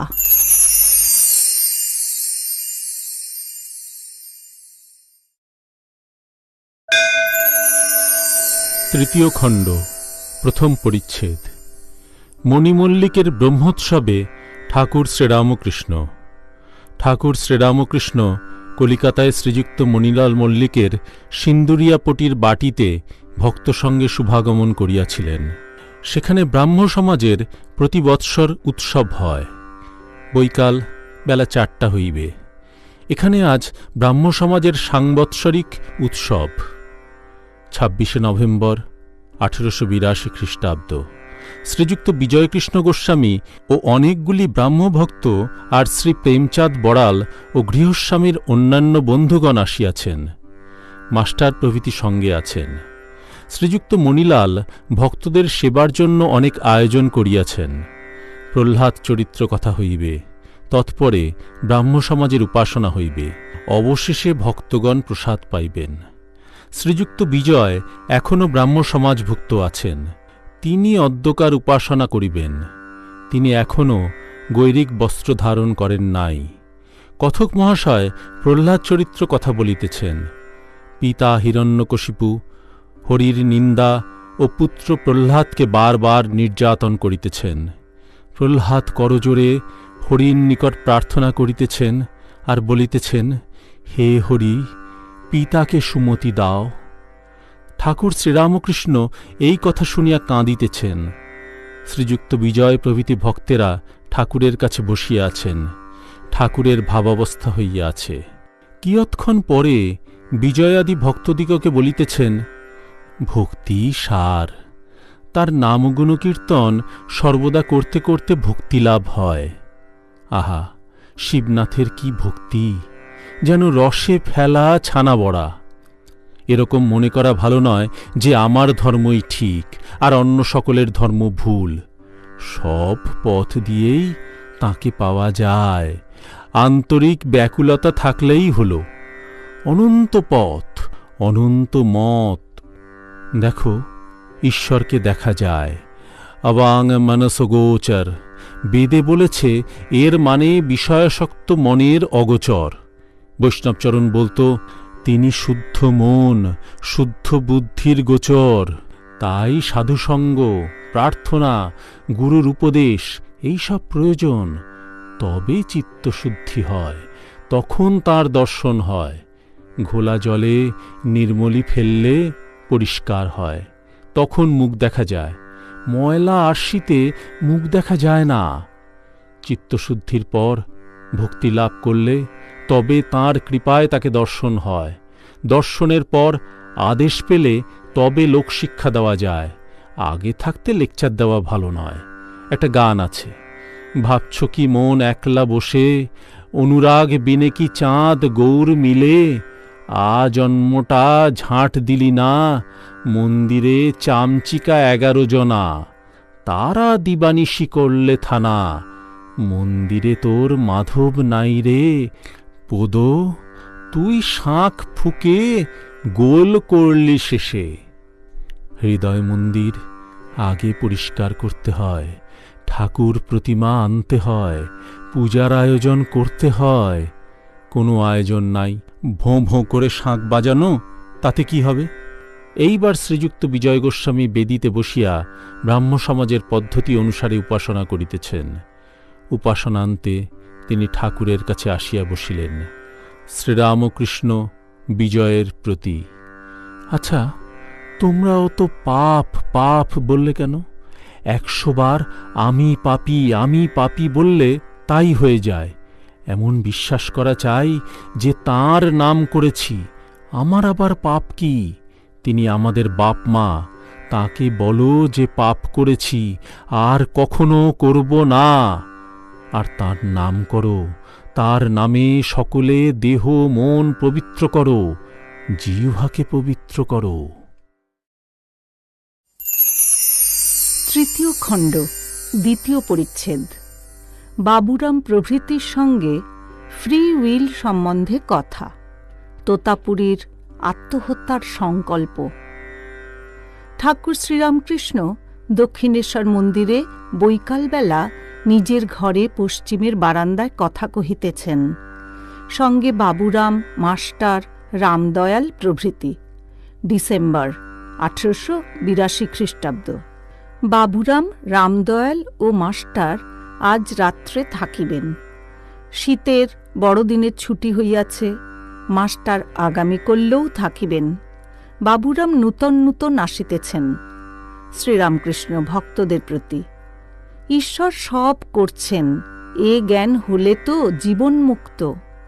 কেশব সেন শম্ভু মল্লিকের সঙ্গে এসেছিল। আমি তাকে বললাম, গাছের পাতাটি পর্যন্ত ঈশ্বরের ইচ্ছা ভিন্ন নড়ে না। স্বাধীন ইচ্ছা বা ফ্রি উইল কোথায়? সকলেই ঈশ্বরাধীন। ন্যাংটা অত বড় জ্ঞানী গো, সেই জলে ডুবতে গিয়েছিল। এখানে 11 মাস ছিল, পেটের ব্যারাম হল, রোগের যন্ত্রণায় অস্থির হয়ে গঙ্গাতে ডুবতে গিয়েছিল। ঘাটের কাছে অনেকটা চড়া, যত যায় হাঁটু জলের চেয়ে আর বেশি হয় না। তখন আবার বুঝে ফিরে এলো। আমার একবার খুব বাতিক বৃদ্ধি হয়েছিল, তাই গলায় ছুরি দিতে গিয়েছিলুম। তাই বলি, মা, আমি যন্ত্র, তুমি যন্ত্রী, আমি রথ, তুমি রথী।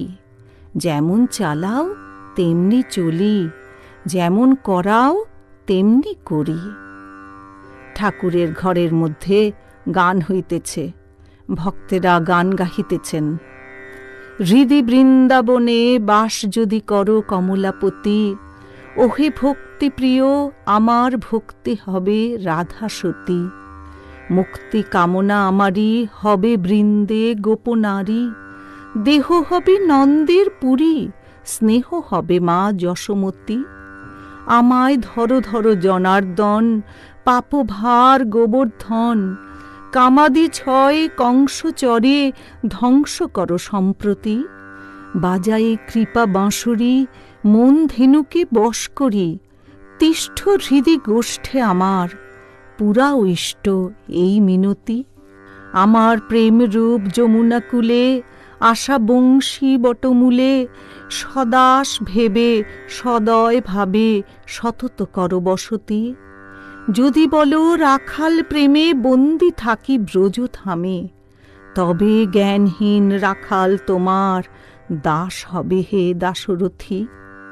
আবার ভক্তেরা গাহিতেছেন, আমার প্রাণ পিঞ্জরের পাখি গাও না রে, ব্রহ্মকল্পতরুমূলে বসে রে পাখি, বিভু গুণ গাও দেখি, গাও গাও।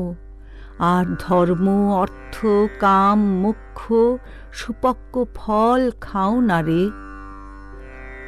নন্দন বাগানের শ্রীনাথ মিত্র বন্ধুগণ সঙ্গে আসিয়াছেন। ঠাকুর তাহাকে দেখিয়া বলিতেছেন, এই যে এর চক্ষু দিয়া ভেতরটা সব দেখা যাচ্ছে। সার্সির দরজার ভিতর দিয়ে যেমন ঘরের ভিতরকার জিনিস সব দেখা যায়।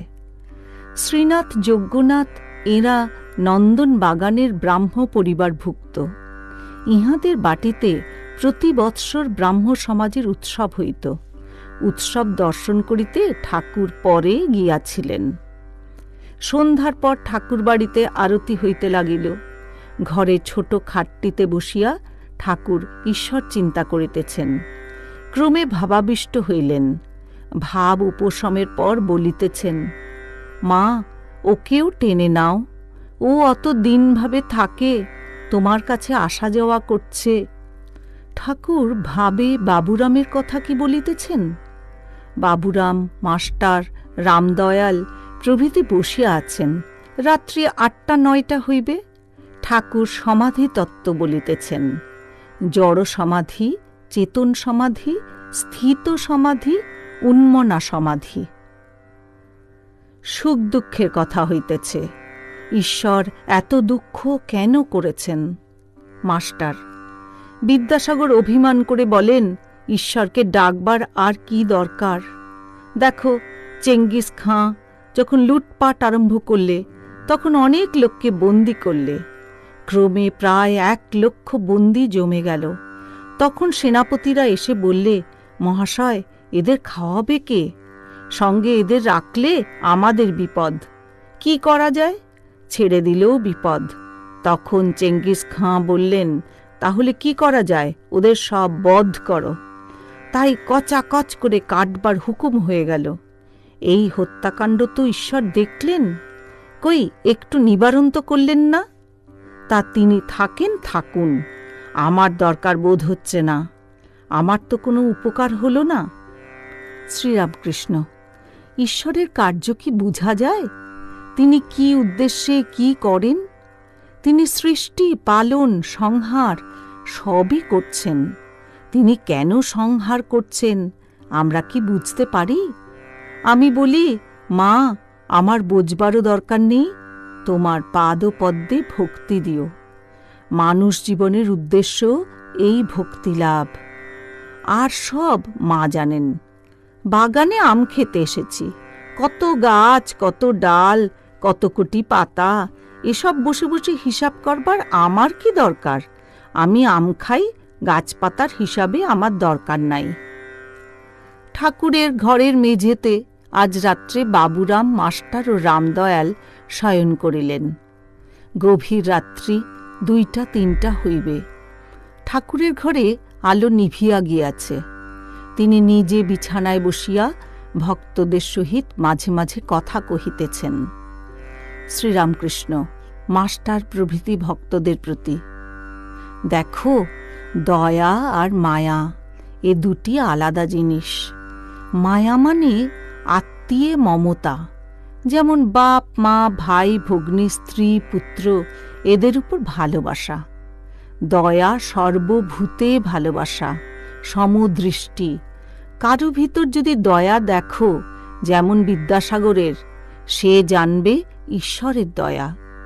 দয়া থেকে সর্বভূতের সেবা হয়। মায়াও ঈশ্বরের। মায়া দ্বারা তিনি আত্মীয়দের সেবা করিয়ে লন। তবে একটি কথা আছে, মায়াতে অজ্ঞান করে রাখে আর বদ্ধ করে, কিন্তু দয়াতে চিত্তশুদ্ধি হয়, ক্রমে বন্ধন মুক্তি হয়। চিত্তশুদ্ধি না হলে ভগবান দর্শন হয় না। কাম, ক্রোধ, লোভ এসব জয় করলে তবে তাঁর কৃপা হয়, তখন দর্শন হয়। তোমাদের অতি গুহ্য কথা বলছি। কাম জয় করবার জন্য আমি অনেক কাণ্ড করেছিলাম। এমনকি আনন্দ আসনের চারিদিকে জয়কালী জয়কালী বলে অনেকবার প্রদক্ষিণ করেছিলাম। আমার 10-11 বৎসর বয়সে যখন ওদেশে ছিলুম, সেই সময়ে ওই অবস্থাটি, অর্থাৎ সমাধি অবস্থা হয়েছিল। মাঠ দিয়ে যেতে যেতে যা দর্শন করলাম তাতে বিহ্বল হয়েছিলাম। ঈশ্বর দর্শনের কতকগুলি লক্ষণ আছে। জ্যোতি দেখা যায়, আনন্দ হয়, বুকের ভিতর তুবড়ির মতো গুড়গুড় করে মহাবায়ু ওঠে। পরদিন বাবুরাম রামদয়াল বাড়ি ফিরিয়া গেলেন। মাস্টার সেই দিনও রাত্রি ঠাকুরের সঙ্গে অতিবাহিত করিলেন। সেদিন তিনি ঠাকুর বাড়িতেই প্রসাদ পাইলেন।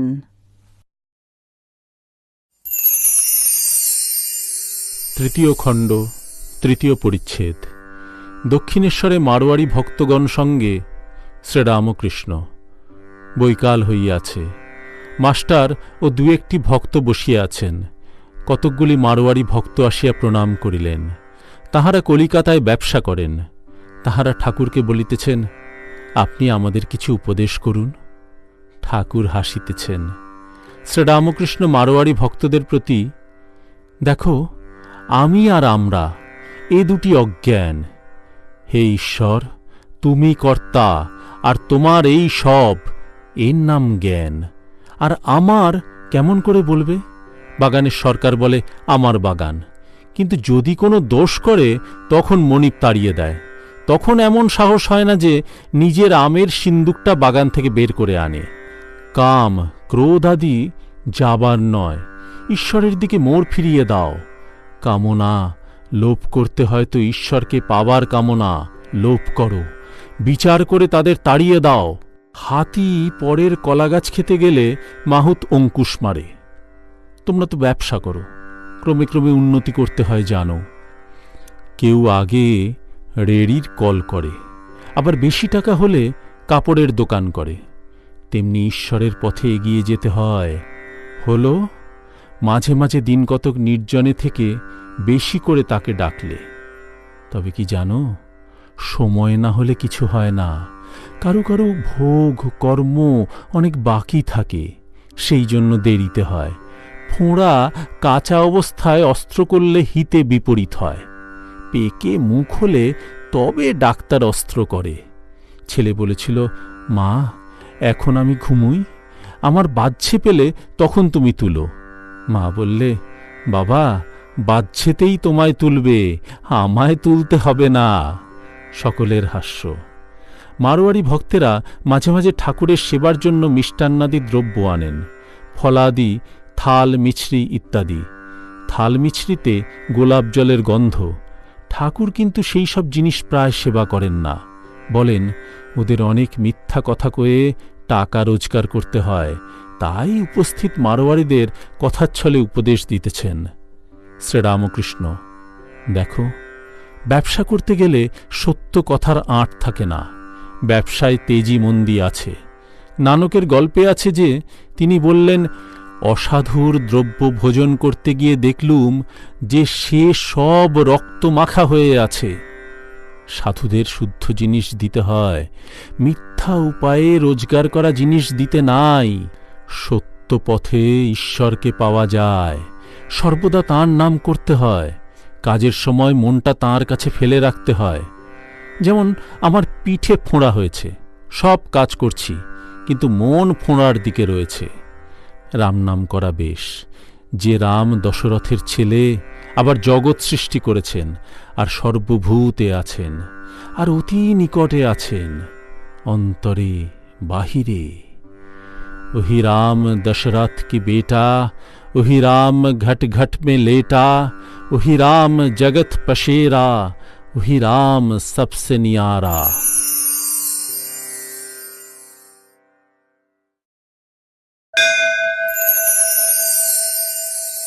চতুর্থ খণ্ড, প্রথম পরিচ্ছেদ। বেলঘরে গ্রামে গোবিন্দ মুখোপাধ্যায়ের বাটিতে শ্রীরামকৃষ্ণ, নরেন্দ্র প্রভৃতি ভক্ত সঙ্গে কীর্তন আনন্দে। শ্রীরামকৃষ্ণ বেলঘরে শ্রীযুক্ত গোবিন্দ মুখুজ্জের বাটিতে শুভাগমন করিয়াছেন। আজ রবিবার, ৭ই ফাল্গুন, ১৮ই ফেব্রুয়ারি ১৮৮৩ খ্রিস্টাব্দ, মাঘ শুক্লা দ্বাদশী, পুষ্যা নক্ষত্র। নরেন্দ্র, রাম প্রভৃতি ভক্তরা আসিয়াছেন, প্রতিবেশীগণ আসিয়াছেন। ৭-৮টার সময় প্রথমেই ঠাকুর নরেন্দ্রাদি সঙ্গে সংকীর্তনে নৃত্য করিয়াছিলেন। কীর্তনান্তে সকলেই উপবেশন করিলেন। অনেকেই ঠাকুরকে প্রণাম করিতেছেন। ঠাকুর মাঝে মাঝে বলিতেছেন, ঈশ্বরকে প্রণাম করো। আবার বলিতেছেন, তিনি সব হয়ে রয়েছেন, তবে এক এক জায়গায় বেশি প্রকাশ, যেমন সাধুতে। যদি বলো দুষ্ট লোক তো আছে, বাঘ সিংহও আছে, তা বাঘ নারায়ণকে আলিঙ্গন করার দরকার নাই, দূর থেকে প্রণাম করে চলে যেতে হয়। আবার দেখো, জল, কোনো জল খাওয়া যায়, কোনো জলে পূজা করা যায়, কোনো জলে নাওয়া যায়, আবার কোনো জলে কেবল আচানো শোচানো হয়। প্রতিবেশী, আজ্ঞা বেদান্ত মত কিরূপ? শ্রীরামকৃষ্ণ, বেদান্তবাদীরা বলে সো অহং, ব্রহ্ম সত্য, জগৎ মিথ্যা। আমিও মিথ্যা, কেবল সেই পরব্রহ্মই আছেন, কিন্তু আমি তো যাই না, তাই আমি তাঁর দাস, আমি তাঁর সন্তান, আমি তাঁর ভক্ত, এ অভিমান খুব ভালো। কলিযুগে ভক্তিযোগী ভালো, ভক্তি দ্বারাও তাকে পাওয়া যায়। দেহবুদ্ধি থাকলেই বিষয়বুদ্ধি। রূপ, রস, গন্ধ, স্পর্শ, শব্দ, এই সকল বিষয়। বিষয়বুদ্ধি যাওয়া বড় কঠিন। বিষয়বুদ্ধি থাকতে সোঅহং হয় না। ত্যাগীদের বিষয়বুদ্ধি কম। সংসারীরা সর্বদাই বিষয় চিন্তা নিয়ে থাকে, তাই সংসারীর পক্ষে দাসও অহম। প্রতিবেশী, আমরা পাপী, আমাদের কি হবে? শ্রীরামকৃষ্ণ, তাঁর নামগুণ কীর্তন করলে দেহের সব পাপ পালিয়ে যায়। দেহ বৃক্ষে, পাপ পাখি, তাঁর নাম কীর্তন যেন হাততালি দেওয়া। হাততালি দিলে যেমন বৃক্ষের উপরের পাখি সব পালায়, তেমনি সব পাপ তাঁর নাম গুণকীর্তনে চলে যায়। আবার দেখো, মেঠো পুকুরের জল সূর্যের তাপে আপনা আপনি শুকিয়ে যায়, তেমনি তাঁর নাম গুণকীর্তনে পাপ পুষ্করিণীর জল আপনা আপনি শুকিয়ে যায়। রোজ অভ্যাস করতে হয়। সার্কাসে দেখে এলাম ঘোড়া দৌড়ুচ্ছে, তার উপর বিবি এক পায়ে দাঁড়িয়ে রয়েছে। কত অভ্যাসে ওইটি হয়েছে। আর তাঁকে দেখবার জন্য অন্তত একবার করে কাঁদো। এই দুটি উপায়, অভ্যাস আর অনুরাগ, অর্থাৎ তাঁকে দেখবার জন্য ব্যাকুলতা। বৈঠকখানা বাড়ির দোতলা ঘরের বারান্দায় ঠাকুর ভক্ত সঙ্গে প্রসাদ পাইতেছেন। বেলা 1টা হইয়াছে। সেবা সমাপ্ত হইতে না হইতে নিচের প্রাঙ্গণে একটি ভক্ত গান ধরিলেন। জাগো জাগো জননী, মূলাধারে নিদ্রাগত, কতদিন গত হল কুলকুণ্ডলিনী। ঠাকুর গান শুনিয়া সমাধিস্থ, শরীর সমস্ত স্থির। হাতটি প্রসাদ পাত্রের উপর যেরূপ ছিল চিত্রার্পিতের ন্যায় রহিল। খাওয়া আর হইল না। অনেকক্ষণ পরে ভাবের কিঞ্চিত উপশম হইলে বলিতেছেন, আমি নিচে যাব, আমি নিচে যাব। একজন ভক্ত তাহাকে অতি সন্তর্পণে নিচে লইয়া যাইতেছেন। প্রাঙ্গণেই সকালে নাম সংকীর্তন ও প্রেমানন্দে ঠাকুরের নৃত্য হইয়াছিল। এখনও শতরঞ্চ ও আসন পাতা আছে। ঠাকুর এখনও ভাবাবিষ্ট। গায়কের কাছে আসিয়া বসিলেন। গায়ক এতক্ষণে গান থামাইয়াছিলেন। ঠাকুর অতি দীনভাবে বলিতেছেন, বাবু, আর একবার মায়ের নাম শুনব। গায়ক আবার গান গাহিতেছেন, জাগো জাগো জননী, মূলাধারে নিদ্রাগত, কতদিন গত হল কুলকুণ্ডলিনী। স্বকার্য সাধনে চলমা শির মধ্যে, পরম শিব যথা সহস্র দলপদ্মে। করি ষটচক্র ভেদ মাগো, ঘুচাও মনের খেদ চৈতন্যরূপিণী। গান শুনিতে শুনিতে ঠাকুর আবার ভাবাবিষ্ট।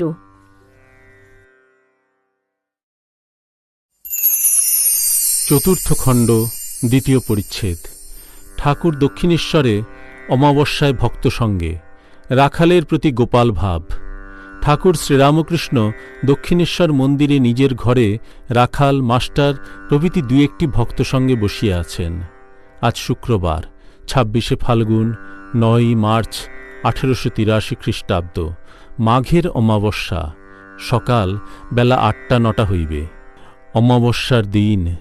ঠাকুরের সর্বদাই জগন্মাতার উদ্দীপন হইতেছে। তিনি বলিতেছেন, ঈশ্বরী বস্তু আর সব অবস্তু মা তাঁর মহামায়ায় মুগ্ধ করে রেখেছেন। মানুষের ভিতরে দেখো, বদ্ধজীবী বেশি, এত কষ্ট দুঃখ পায়, তবু সেই কামিনী কাঞ্চনে আসক্তি। কাঁটা ঘাস খেয়ে উটের মুখে দরদর করে রক্ত পড়ে, তবু আবার কাঁটা ঘাস খায়। প্রসব বেদনার সময় মেয়েরা বলে, ওগো, আর স্বামীর কাছে যাব না, আবার ভুলে যায়। দেখো, তাঁকে কেউ খোঁজে না। আনারস গাছের ফল ছেড়ে লোকে তার পাতা খায়। ভক্ত, আজ্ঞা, সংসারে তিনি কেন রেখে দেন? শ্রীরামকৃষ্ণ, সংসার কর্মক্ষেত্র, কর্ম করতে করতে তবে জ্ঞান হয়। গুরু বলেছেন, এই সব কর্ম করো আর এই সব কর্ম করো না। তিনি আবার নিষ্কাম কর্মের উপদেশ দেন। কর্ম করতে করতে মনের ময়লা কেটে যায়। ভালো ডাক্তারের হাতে পড়লে ঔষধ খেতে খেতে যেমন রোগ হোক না, সেরে যায়। কেন তিনি সংসার থেকে ছাড়েন না? রোগ সারবে, তবে ছাড়বেন। কামিনী কাঞ্চন ভোগ করতে ইচ্ছা যখন চলে যাবে, তখন ছাড়বেন। হাসপাতালে নাম লেখালে পালিয়ে আসবার জো নাই। রোগের কসুর থাকলে ডাক্তার সাহেব ছাড়বে না। ঠাকুর আজকাল যশোদার ন্যায় বাৎসল্য রসে সর্বদা আপ্লুত হইয়া থাকেন। তাই রাখালকে কাছে সঙ্গে রাখিয়াছেন। ঠাকুরের রাখালের সম্বন্ধে গোপাল ভাব। যেমন মার কোলের কাছে ছোট ছেলে গিয়া বসে, রাখালও ঠাকুরের কোলের উপর ভর দিয়া বসিতেন, যেন মাই খাচ্ছেন। ঠাকুর এইভাবে বসিয়া আছেন। এমন সময় একজন আসিয়া সংবাদ দিল যে বান আসিতেছে। ঠাকুর, রাখাল, মাস্টার প্রভৃতি সকলে বান দেখিবার জন্য পঞ্চবটী অভিমুখে দৌড়াইতে লাগিলেন। পঞ্চবটী মূলে আসিয়া সকলে বান দেখিতেছেন। বেলা প্রায় 10:30 হইবে। একখানা নৌকার অবস্থা দেখিয়া ঠাকুর বলিতেছেন, দেখো দেখো, ওই নৌকাখানার অবস্থা বা কি হয়। এইবার ঠাকুর পঞ্চবটীর রাস্তার উপরে মাস্টার, রাখাল প্রভৃতির সহিত বসিলেন। শ্রীরামকৃষ্ণ মাস্টারের প্রতি, আচ্ছা, বান কি রকম করে হয়? মাস্টার মাটিতে আঁক কাটিয়া পৃথিবী, চন্দ্র, সূর্য, মাধ্যাকর্ষণ, জোয়ার ভাঁটা, পূর্ণিমা, অমাবস্যা, গ্রহণ ইত্যাদি বুঝাইতে চেষ্টা করিতেছেন। শ্রীরামকৃষ্ণ মাস্টারের প্রতি, ওই যা, বুঝতে পারছি না, মাথা ঘুরে আসছে, টনটন করছে। আচ্ছা, এত দূরের কথা কেমন করে জানলে? দেখো, আমি ছেলেবেলায় চিত্র আঁকতে বেশ পারতুম, কিন্তু শুভঙ্করী আঁক ধাঁধা লাগত, গণনা অঙ্ক পারলাম না। এবার ঠাকুর নিজের ঘরে ফিরিয়া আসিয়াছেন। দেওয়ালে টাঙানো যশোদার ছবি দেখিয়া বলিতেছেন, ছবি ভালো হয় নাই, ঠিক যেন মেলেনি মাসি করেছে। মধ্যাহ্ন সেবার পর ঠাকুর একটু বিশ্রাম করিয়াছেন। অধর ও অন্যান্য ভক্তেরা ক্রমে ক্রমে আসিয়া জুটিলেন। অধর সেন এই প্রথম ঠাকুরকে দর্শন করিতেছেন। অধরের বাড়ি কলিকাতা বেনেটোলায়। তিনি ডেপুটি ম্যাজিস্ট্রেট, বয়স 29-30। অধর শ্রীরামকৃষ্ণের প্রতি, মহাশয়, আমার একটি জিজ্ঞাসা আছে। বলিদান করা কি ভালো? এতে তো জীব হিংসা করা হয়। শ্রীরামকৃষ্ণ, বিশেষ বিশেষ অবস্থায় শাস্ত্রে আছে বলি দেওয়া যেতে পারে, বিধিবাদীও বলিতে দোষ নাই, যেমন অষ্টমীতে একটি পাঁঠা, কিন্তু সকল অবস্থাতে হয় না। আমার এখন এমন অবস্থা, দাঁড়িয়ে বলি দেখতে পারি না। মার প্রসাদী মাংস এ অবস্থায় খেতে পারি না, তাই আঙ্গুলে করে একটু ছুঁয়ে মাথায় ফোঁটা কাটি, পাছে মা রাগ করেন। আবার এমন অবস্থা হয় যে দেখি সর্বভূতে ঈশ্বর, পিঁপড়েতেও তিনি। এই অবস্থায় হঠাৎ কোনো প্রাণী মরলে এই সান্ত্বনা হয় যে তার দেহমাত্র বিনাশ হল, আত্মার মৃত্যু নাই। বেশি বিচার করা ভালো নয়, মার পাদপদ্মে ভক্তি থাকলেই হল। বেশি বিচার করতে গেলে সব গুলিয়ে যায়। এদেশে পুকুরের জল উপর উপর খাও, বেশ পরিষ্কার জল পাবে। বেশি নিচে হাত দিয়ে নাড়লে জল ঘুলিয়ে যায়। তাই তাঁর কাছে ভক্তি প্রার্থনা করো। ধ্রুবের ভক্তি সকাম, রাজ্যলাভের জন্য তপস্যা করেছিলেন। প্রহ্লাদের কিন্তু নিষ্কাম, অহৈতুকী ভক্তি। ভক্ত, ঈশ্বরকে কিরূপে লাভ হয়? শ্রীরামকৃষ্ণ, ওই ভক্তির দ্বারা। তবে তাঁর কাছে জোর করতে হয়। দেখা দিবি নে, গলায় ছুরি দেব, এর নাম ভক্তির তম। ভক্ত, ঈশ্বরকে কি দেখা যায়? শ্রীরামকৃষ্ণ, হাঁ, অবশ্য দেখা যায়। নিরাকার, সাকার দুই দেখা যায়। সাকার চিন্ময় রূপ দর্শন হয়, আবার সাকার মানুষ, তাতেও তিনি প্রত্যক্ষ। অবতারকে দেখাও যা, ঈশ্বরকে দেখাও তা। ঈশ্বরই যুগে যুগে মানুষ রূপে অবতীর্ণ হন।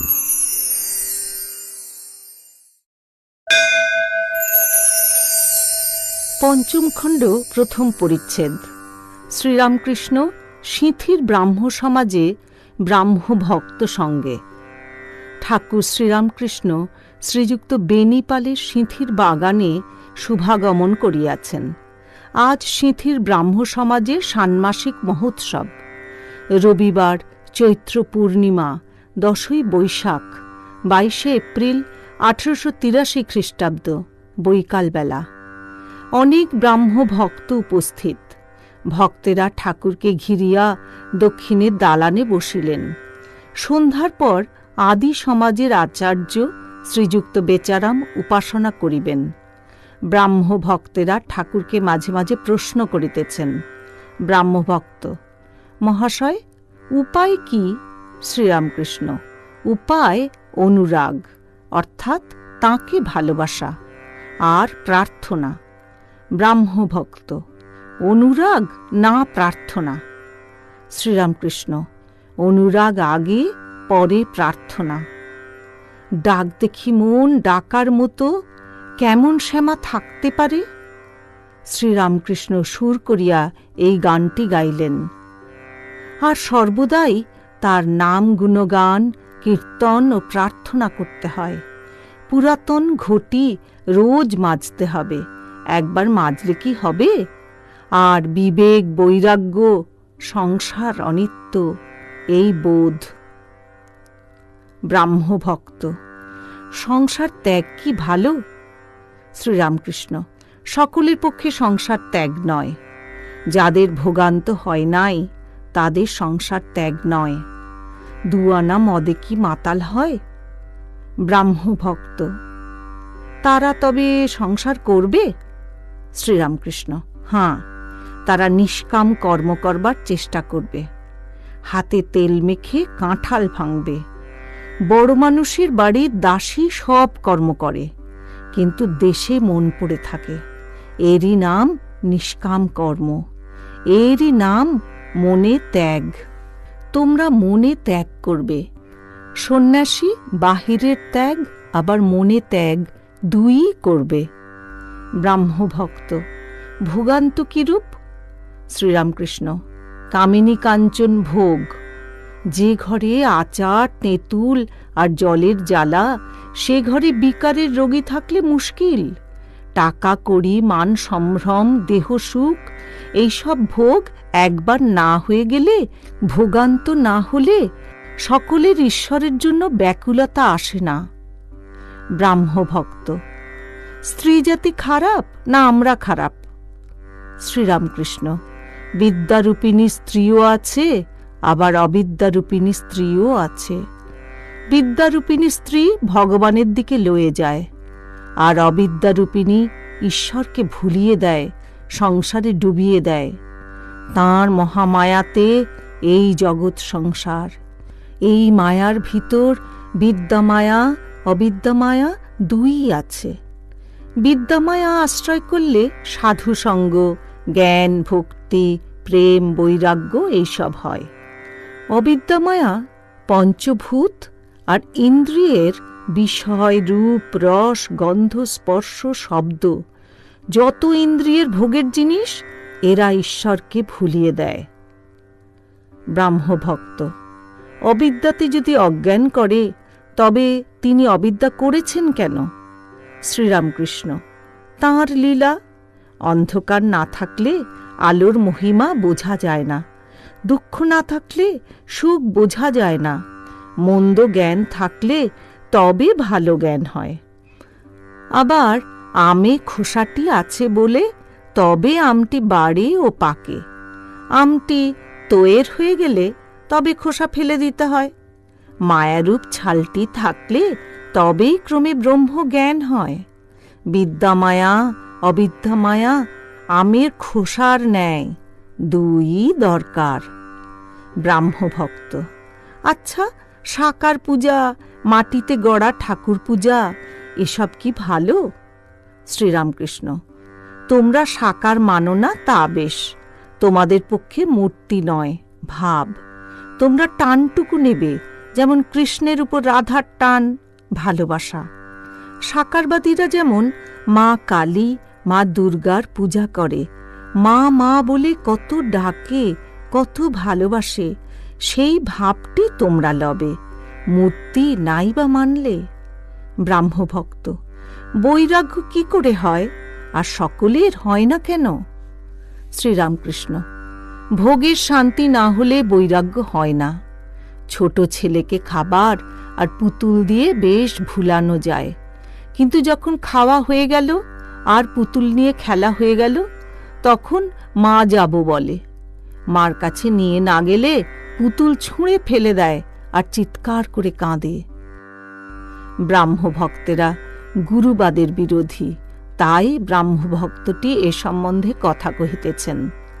ব্রাহ্মভক্ত মহাশয়, গুরু না হলে কি জ্ঞান হবে না? শ্রীরামকৃষ্ণ: সচ্চিদানন্দই গুরু। যদি মানুষ গুরুরূপে চৈতন্য করে তো জানবে যে সচ্চিদানন্দই ওই রূপ ধারণ করেছেন। গুরু যেমন সেথু, হাত ধরে নিয়ে যান। ভগবান দর্শন হলে আর গুরু শিষ্য বোধ থাকে না। সে বড় কঠিন ঠাঁই, গুরু শিষ্যে দেখা নাই। তাই জনক সুখদেবকে বললেন, যদি ব্রহ্মজ্ঞান চাও আগে দক্ষিণা দাও। কেননা ব্রহ্মজ্ঞান হলে আর গুরু শিষ্য ভেদবুদ্ধি থাকবে না। যতক্ষণ ঈশ্বর দর্শন না হয় ততদিনই গুরু শিষ্য সম্বন্ধ। ক্রমে সন্ধ্যা হইল। ব্রাহ্ম ভক্তেরা কেহ কেহ ঠাকুরকে বলিতেছেন, আপনার বোধহয় এখন সন্ধ্যা করতে হবে। শ্রীরামকৃষ্ণ: না, সেরকম নয়। ওসব প্রথম প্রথম এক একবার করে নিতে হয়, তারপর আর কোষাকুষি বা নিয়মাদি দরকার হয় না। পঞ্চম খণ্ড, দ্বিতীয় পরিচ্ছেদ। শ্রীরামকৃষ্ণ ও আচার্য শ্রী বেচারাম, বেদান্ত ও ব্রহ্মতত্ত্ব প্রসঙ্গে। সন্ধ্যার পর আদি সমাজের আচার্য শ্রীযুক্ত বেচারাম বেদিতে বসিয়া উপাসনা করিলেন। মাঝে মাঝে ব্রহ্মসঙ্গীত ও উপনিষদ হইতে পাঠ হইতে লাগিল।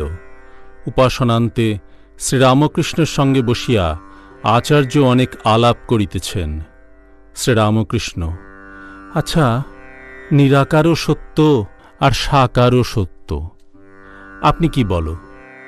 আচার্য: আজ্ঞা, নিরাকার যেমন ইলেকট্রিক কারেন্ট, তড়িৎ প্রবাহ, চোখে দেখা যায় না কিন্তু অনুভব করা যায়। শ্রীরামকৃষ্ণ: হাঁ, দুই সত্য, সাকার নিরাকার দুই সত্য। শুধু নিরাকার বলা কিরূপ জানো? যেমন রোশন চৌকির একজন পোঁ ধরে থাকে, তার বাঁশির 7 ফোঁকর সত্ত্বেও, কিন্তু আরেকজন দেখো কত রাগরাগিনী বাজায়। সেরূপ সাকারবাদীরা দেখো ঈশ্বরকে কতভাবে সম্ভোগ করে, শান্ত, দাস্য, সখ্য, বাৎসল্য, মধুর, নানাভাবে।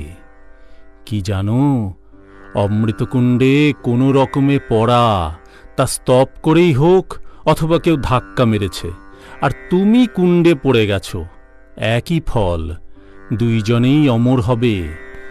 ব্রাহ্মদের পক্ষে জল বরফ উপমা ঠিক। সচ্চিদানন্দ যেমন অনন্ত জলরাশি, মহাসাগরের জল।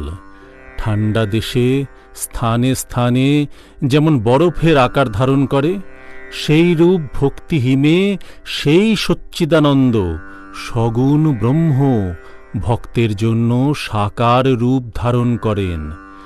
ঋষিরা সেই অতীন্দ্রিয় চিন্ময় রূপ দর্শন করেছিলেন, আবার তাঁর সঙ্গে কথা কয়েছিলেন। ভক্তের প্রেমের শরীর ভাগবতী তনু দ্বারা সেই চিন্ময় রূপ দর্শন হয়। আবার আছে ব্রহ্ম অবাং মানসগোচর, জ্ঞান সূর্যের তাপে সাকার বরফ গলে যায়। ব্রহ্মজ্ঞানের পর, নির্বিকল্প সমাধির পর আবার সেই অনন্ত বাক্য মনের অতীত অরূপ নিরাকার ব্রহ্ম। ব্রহ্মের স্বরূপ মুখে বলা যায় না, চুপ হয়ে যায়। অনন্তকে কে মুখে বোঝাবে? পাখি যত উপরে উঠে তার উপর আরও আছে। আপনি কি বলো? আচার্য: আজ্ঞা হাঁ, বেদান্তে ঐরূপ কথাই আছে। শ্রীরামকৃষ্ণ: লবণ পুত্তলিকা সাগর মাপতে গেছিল, ফিরে এসে আর খবর দিলে না। একমতে আছে সুখদেবাদি দর্শন স্পর্শন করেছিল, ডুব দেয় নাই। আমি বিদ্যাসাগরকে বলেছিলাম, সব জিনিস এঁটো হয়ে আছে কিন্তু ব্রহ্ম উচ্ছিষ্ট হয় নাই, অর্থাৎ ব্রহ্ম কি কেউ মুখে বলতে পারে নাই, মুখে বললেই জিনিসটা এঁটো হয়। বিদ্যাসাগর পণ্ডিত, শুনে ভারী খুশি।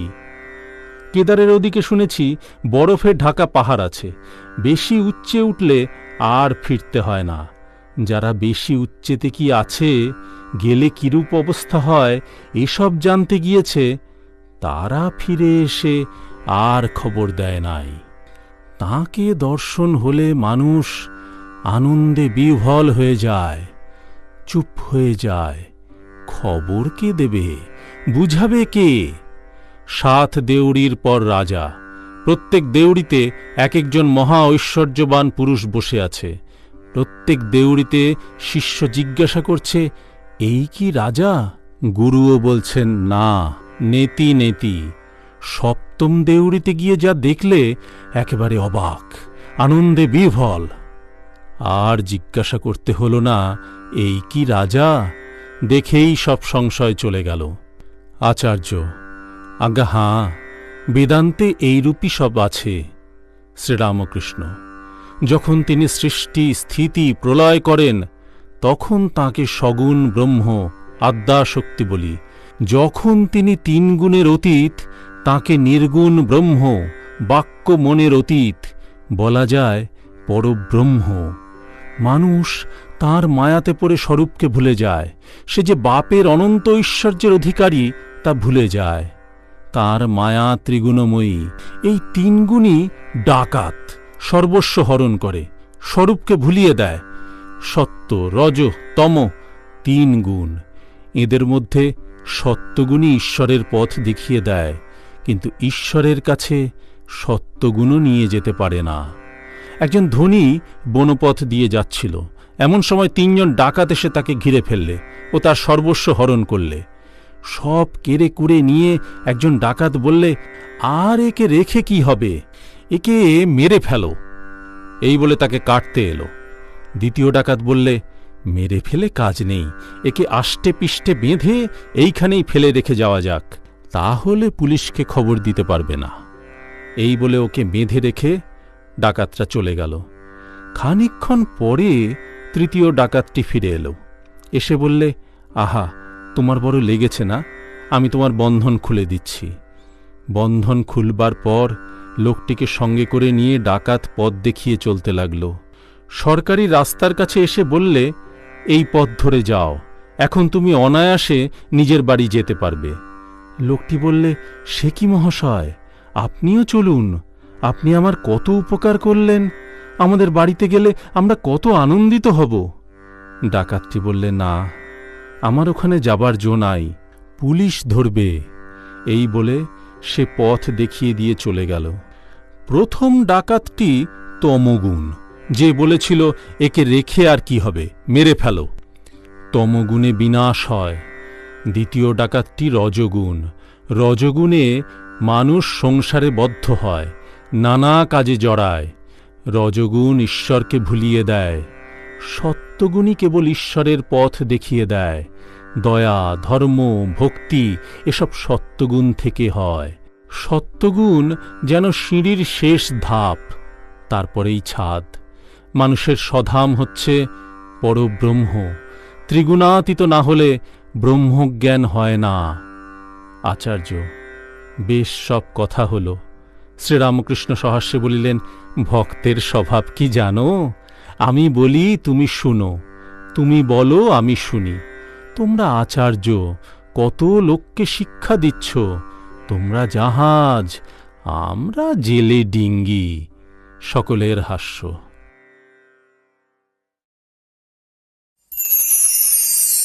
পঞ্চম খণ্ড, তৃতীয় পরিচ্ছেদ। শ্রীরামকৃষ্ণ হরি কীর্তনানন্দে, হরিভক্তি প্রদায়িনী সভায় ও রামচন্দ্রের বাটিতে শ্রীরামকৃষ্ণ। ঠাকুর শ্রীরামকৃষ্ণ কলিকাতায় কাঁসারিপাড়া হরিভক্তি প্রদায়িনী সভায় শুভাগমন করিয়াছেন। রবিবার 31শে বৈশাখ 1290, শুক্লা সপ্তমী ও সংক্রান্তি 13ই মে 1883 খ্রিস্টাব্দ। আজ সভার বার্ষিক উৎসব হইতেছে। মনোহর সাঁইয়ের কীর্তন হইতেছে। মান এই পালাগান হইতেছে। সখীরা শ্রীমতীকে বলছেন, মান কেন করলি? তবে তুই বুঝি কৃষ্ণের সুখ চাস না? শ্রীমতী বলছেন, চন্দ্রাবলীর কুঞ্জে যাবার জন্য নয়, সেখানে যাওয়া কেন? সে যে সেবা জানে না। পরের রবিবার রামচন্দ্রের বাটিতে আবার কীর্তন হইতেছে। মাথুর গান। ঠাকুর আসিয়াছেন। বৈশাখ শুক্লা চতুর্দশী, ৭ই জ্যৈষ্ঠ। মাথুর গান হইতেছে। শ্রীমতী কৃষ্ণের বিরহে অনেক কথা বলিতেছেন। বালিকা অবস্থা থেকেই শ্যামকে দেখতে ভালোবাসতাম। সখী, নখের ছন্দ দিন গুনিতে ক্ষয় হয়ে গেছে। দেখো, তিনি যে মালা দিয়েছেন সে মালা শুকায়ে গিয়েছে, তবু ফেরি নাই। কৃষ্ণচন্দ্রের উদয় কোথা হল? সে চন্দ্র মান রাহুর ভয়ে বুঝি চলে গেল। হায়, সেই কৃষ্ণ মেঘকে আবার কবে দর্শন হবে? আর কি দেখা হবে? বন্ধু, প্রাণ ভরে তোমায় কখনো দেখিতে পাই নাই। একে দুটি চোখ, তাতে নিমিক, তাতে বারিধারা। তাঁর শিরে ময়ূর পাখা যেন স্থির বিজলি। ময়ূরগণ সেই মেঘ দেখে পাখা তুলে নৃত্য করত। সখী, এ প্রান্ত থাকিবে না। রেখো দেহ তমালের ডালে, আর আমার গায়ে কৃষ্ণ নাম লিখে দিও। শ্রীরামকৃষ্ণ বলিতেছেন, তিনি আর তাঁর নাম অভেদ। তাই শ্রীমতী এইরূপ বলছেন, যেই রাম সেই নাম। ঠাকুর ভাবাবিষ্ট হইয়া এই মাথুর কীর্তন গান শুনিতেছেন। গোস্বামী কীর্তনিয়া এই সকল গান গাইতেছেন। আগামী রবিবার আবার দক্ষিণেশ্বর মন্দিরে ওই গান হইবে। তারপরে শনিবারে আবার অধরের বাড়িতে ওই কীর্তন হইবে। পঞ্চম খণ্ড, চতুর্থ পরিচ্ছেদ। দক্ষিণেশ্বর মন্দিরে ভক্ত সঙ্গে শ্রীরামকৃষ্ণ। ঠাকুর শ্রীরামকৃষ্ণ দক্ষিণেশ্বর মন্দিরে নিজের ঘরে দাঁড়াইয়া আছেন ও ভক্ত সঙ্গে কথা কহিতেছেন। আজ রবিবার 14ই জ্যৈষ্ঠ, কৃষ্ণা পঞ্চমী, 27শে মে 1883 খ্রিস্টাব্দ। বেলা 9টা হইবে। ভক্তেরা ক্রমে ক্রমে আসিয়া জুটিতেছেন। শ্রীরামকৃষ্ণ মাস্টার প্রভৃতি ভক্তদের প্রতি বলিলেন, বিদ্বেষভাব ভালো নয়। শাক্ত, বৈষ্ণব, বৈদান্তিক এরা ঝগড়া করে, সেটা ভালো নয়। পদ্মলোচন বর্ধমানের সভাপণ্ডিত ছিল। সভায় বিচার হচ্ছিল শিব বড় না ব্রহ্মা বড়। পদ্মলোচন বেশ বলেছিল, আমি জানি না, আমার সঙ্গে শিবেরও আলাপ নাই, ব্রহ্মারও আলাপ নাই। সকলের হাস্য। ব্যাকুলতা থাকলে সব পথ দিয়েই তাকে পাওয়া যায়, তবে নিষ্ঠা থাকা ভালো। নিষ্ঠা ভক্তির আরেকটি নাম অব্যভিচারিণী ভক্তি। যেমন এক ডেলে গাছ সোজা উঠেছে, ব্যভিচারিণী ভক্তি যেমন 5 ডেলে গাছ। গোপীদের এমন নিষ্ঠা যে বৃন্দাবনের মোহন চূড়া, পীত ধরা পড়া রাখাল কৃষ্ণ ছাড়া আর কিছু ভালোবাসবে না। মথুরায় যখন রাজবেশ পাগড়ি মাথায় কৃষ্ণকে দর্শন করলে, তখন তারা ঘোমটা দিলে আর বললে, ইনি আবার কে? এর সঙ্গে আলাপ করে আমরা কি দ্বিচারিণী হব? স্ত্রী যে স্বামীর সেবা করে, সেও নিষ্ঠা ভক্তি দেবর ভাসুরকে খাওয়ায়, পা ধোয়ার জল দেয়, কিন্তু স্বামীর সঙ্গে অন্য সম্বন্ধ। সেইরূপ নিজের ধর্মতেও নিষ্ঠা হতে পারে, তা বলে অন্য ধর্মকে ঘৃণা করবে না, বরং তাদের সঙ্গে মিষ্ট ব্যবহার করবে। ঠাকুর গঙ্গা স্নান করিয়া কালীঘরে গিয়াছেন। সঙ্গে মাস্টার। ঠাকুর পূজার আসনে উপবিষ্ট হইয়া মার পাদপদ্মে ফুল দিতেছেন, মাঝে মাঝে নিজের মাথায়ও দিতেছেন ও ধ্যান করিতেছেন। অনেকক্ষণ পরে ঠাকুর আসন হইতে উঠিলেন। ভাবে বিভোর নৃত্য করিতেছেন, আর মুখে মার নাম করিতেছেন। বলিতেছেন, মা বিপদ নাশিনী গো, বিপদ নাশিনী। দেহধারণ করলেই দুঃখ বিপদ, তাই বুঝি জীবকে শিখাইতেছেন তাহাকে বিপদ নাশিনী এই মহামন্ত্র উচ্চারণ করিয়া কাতর হইয়া ডাকিতে। এইবার ঠাকুর নিজের ঘরের পশ্চিম বারান্দায় আসিয়া উপবিষ্ট হইয়া আছেন। এখনও ভাবাবেশ রহিয়াছে। কাছে রাখাল, মাস্টার, নকুর বৈষ্ণব প্রভৃতি। নকুর বৈষ্ণবকে ঠাকুর 28-29 বৎসর ধরিয়া জানেন। যখন তিনি প্রথম কলিকাতায় আসিয়া ঝামাপুকুরে ছিলেন ও বাড়ি বাড়ি পূজা করিয়া বেড়াইতেন, তখন নকুর বৈষ্ণবের দোকানে আসিয়া মাঝে মাঝে বসিতেন ও আনন্দ করিতেন। পেনিটিতে রাঘব পণ্ডিতের মহোৎসব উপলক্ষে নকুর বাবাজি ইদানিং ঠাকুরকে প্রায় বর্ষে বর্ষে দর্শন করিতেন। নকুর ভক্ত বৈষ্ণব, মাঝে মাঝে তিনিও মহোৎসব দিতেন। নকুর মাস্টারের প্রতিবেশী। ঠাকুর ঝামাপুকুরে যখন ছিলেন গোবিন্দ চাটুর্যের বাড়িতে থাকিতেন। সেই পুরাতন বাড়ি নকুর মাস্টারকে দেখাইয়াছিলেন। ঠাকুর ভাবাবেশে গান গাইতেছেন। প্রথম গান। সদানন্দময়ী কালী মহাকালের মনমোহিনী, সদানন্দময়ী কালী, তুমি আপন সুখে আপনি নাচমা, আপনি দাওয়া করতালি, সদানন্দময়ী কালী। আদিভূতা সনাতনী শূন্য রূপা শশী ভালি, ব্রহ্মাণ্ড ছিল না যখন তুই মুন্ডমালা কোথায় পেলি, সদানন্দময়ী কালী।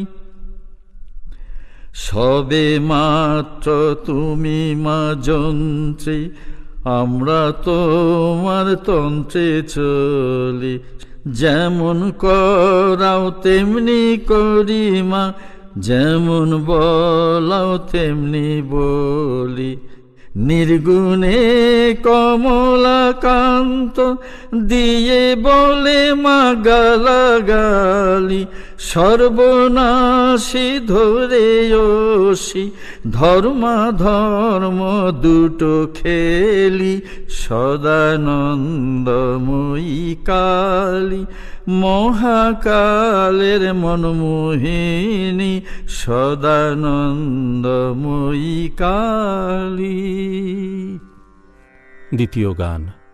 আমার মা ত্বং হি তারা, তুমি ত্রিগুণধারা পরাৎপরা, আমি জানি মা ও দীন দয়াময়ী, তুমি দুর্গমেতে দুঃখহরা, তুমি সন্ধ্যা, তুমি গায়ত্রী, তুমি জগদ্ধাত্রী গো মা, তুমি অকুলের ত্রাণ কর্ত্রী, সদাশিবের মনোহরা, তুমি জলে, তুমি স্থলে, তুমি আদ্যমূলে গো মা, আছো সর্বঘটে, অক্ষপুটে, সাকার আকার নিরাকারা।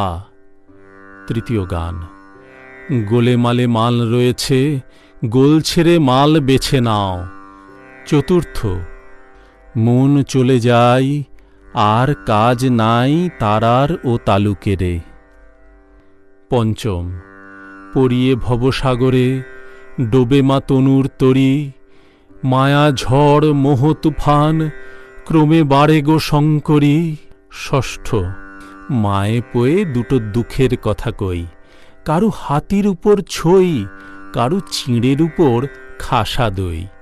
শ্রীরামকৃষ্ণ ভক্তদের বলিতেছেন, সংসারীদের সম্মুখে কেবল দুঃখের কথা ভালো নয়, আনন্দ চাই। যাদের অন্নাভাব তারা দুদিন বরং উপোস করতে পারে, আর যাদের খেতে একটু বেলা হলে অসুখ হয় তাদের কাছে কেবল কান্নার কথা, দুঃখের কথা ভালো নয়। বৈষ্ণবচরণ বলতো, কেবল পাপ পাপ, এসব কি, আনন্দ করো। ঠাকুর আহারান্তে একটু বিশ্রাম করিতে না করিতে মনোহর সাঁই গোস্বামী আসিয়া উপস্থিত। গোস্বামী পূর্বরাগ কীর্তন গান করিতেছেন। একটু শুনিতে শুনিতেই ঠাকুর রাধার ভাবে ভাবাবিষ্ট। প্রথমেই গৌরচন্দ্রিকা কীর্তন। করতলে হাত, চিন্তিত গোরা, আজ কেন চিন্তিত, বুঝি রাধার ভাবে হয়েছে ভাবিত। গোস্বামী আবার গান গাইতেছেন। ঘরের বাহিরে দণ্ডে শতবার, তিলে তিলে আসে যায়, কিবা মন উচাটন, নিঃশ্বাস সঘন, কদম্ব কাননে চায়। রাই, এমন কেন বা হল গো? গানের এই লাইনটি শুনিয়া ঠাকুর শ্রীরামকৃষ্ণের মহাভাবের অবস্থা হইয়াছে। গায়ের জামা ছিঁড়িয়া ফেলিয়া দিলেন। কীর্তনিয়া যখন গাইতেছেন, শীতল তছু অঙ্গ, তনু পরশে অমনি অবশ অঙ্গ, মহাভাবে ঠাকুরের কম্প হইতেছে। কেদার দৃষ্টে ঠাকুর কীর্তনের সুরে বলিতেছেন, প্রাণনাথ, হৃদয় বল্লভ, তোরা কৃষ্ণ এনে দে, সুরীদের তো কাজ বটে, হয় এনে দে, না হয় আমায় নিয়ে চল, তোদের চিরদাসী হব। গোস্বামী কীর্তনিয়া ঠাকুরের মহাভাবের অবস্থা দেখিয়া মুগ্ধ হইয়াছেন। তিনি করজোরে বলিতেছেন, আমায় বিষয় বুদ্ধি ঘুচিয়ে দিন। শ্রীরামকৃষ্ণ সহাস্যে বলিলেন, সাধু বাসা পাকড় লিয়া, তুমি এত বড় রসিক, তোমার ভিতর থেকে মিষ্ট রস বেরুচ্ছে। গোস্বামী, প্রভু, আমি চিনির বলদ, চিনির আস্বাদন করতে কই পেলাম। আবার কীর্তন চলিতে লাগিল। কীর্তনিয়া শ্রীমতীর দশা বর্ণনা করিতেছেন। কোকিল কুলকুর্বতী কলনাদম। কোকিলের কলনাদ শুনে শ্রীমতীর বজ্রধ্বনি বলে মনে হচ্ছে, তাই জৈমিনীর নাম করছেন আর বলছেন, সখী, কৃষ্ণ বিরহে এ প্রাণ থাকিবে না, রেখো দেহ তমালের ডালে।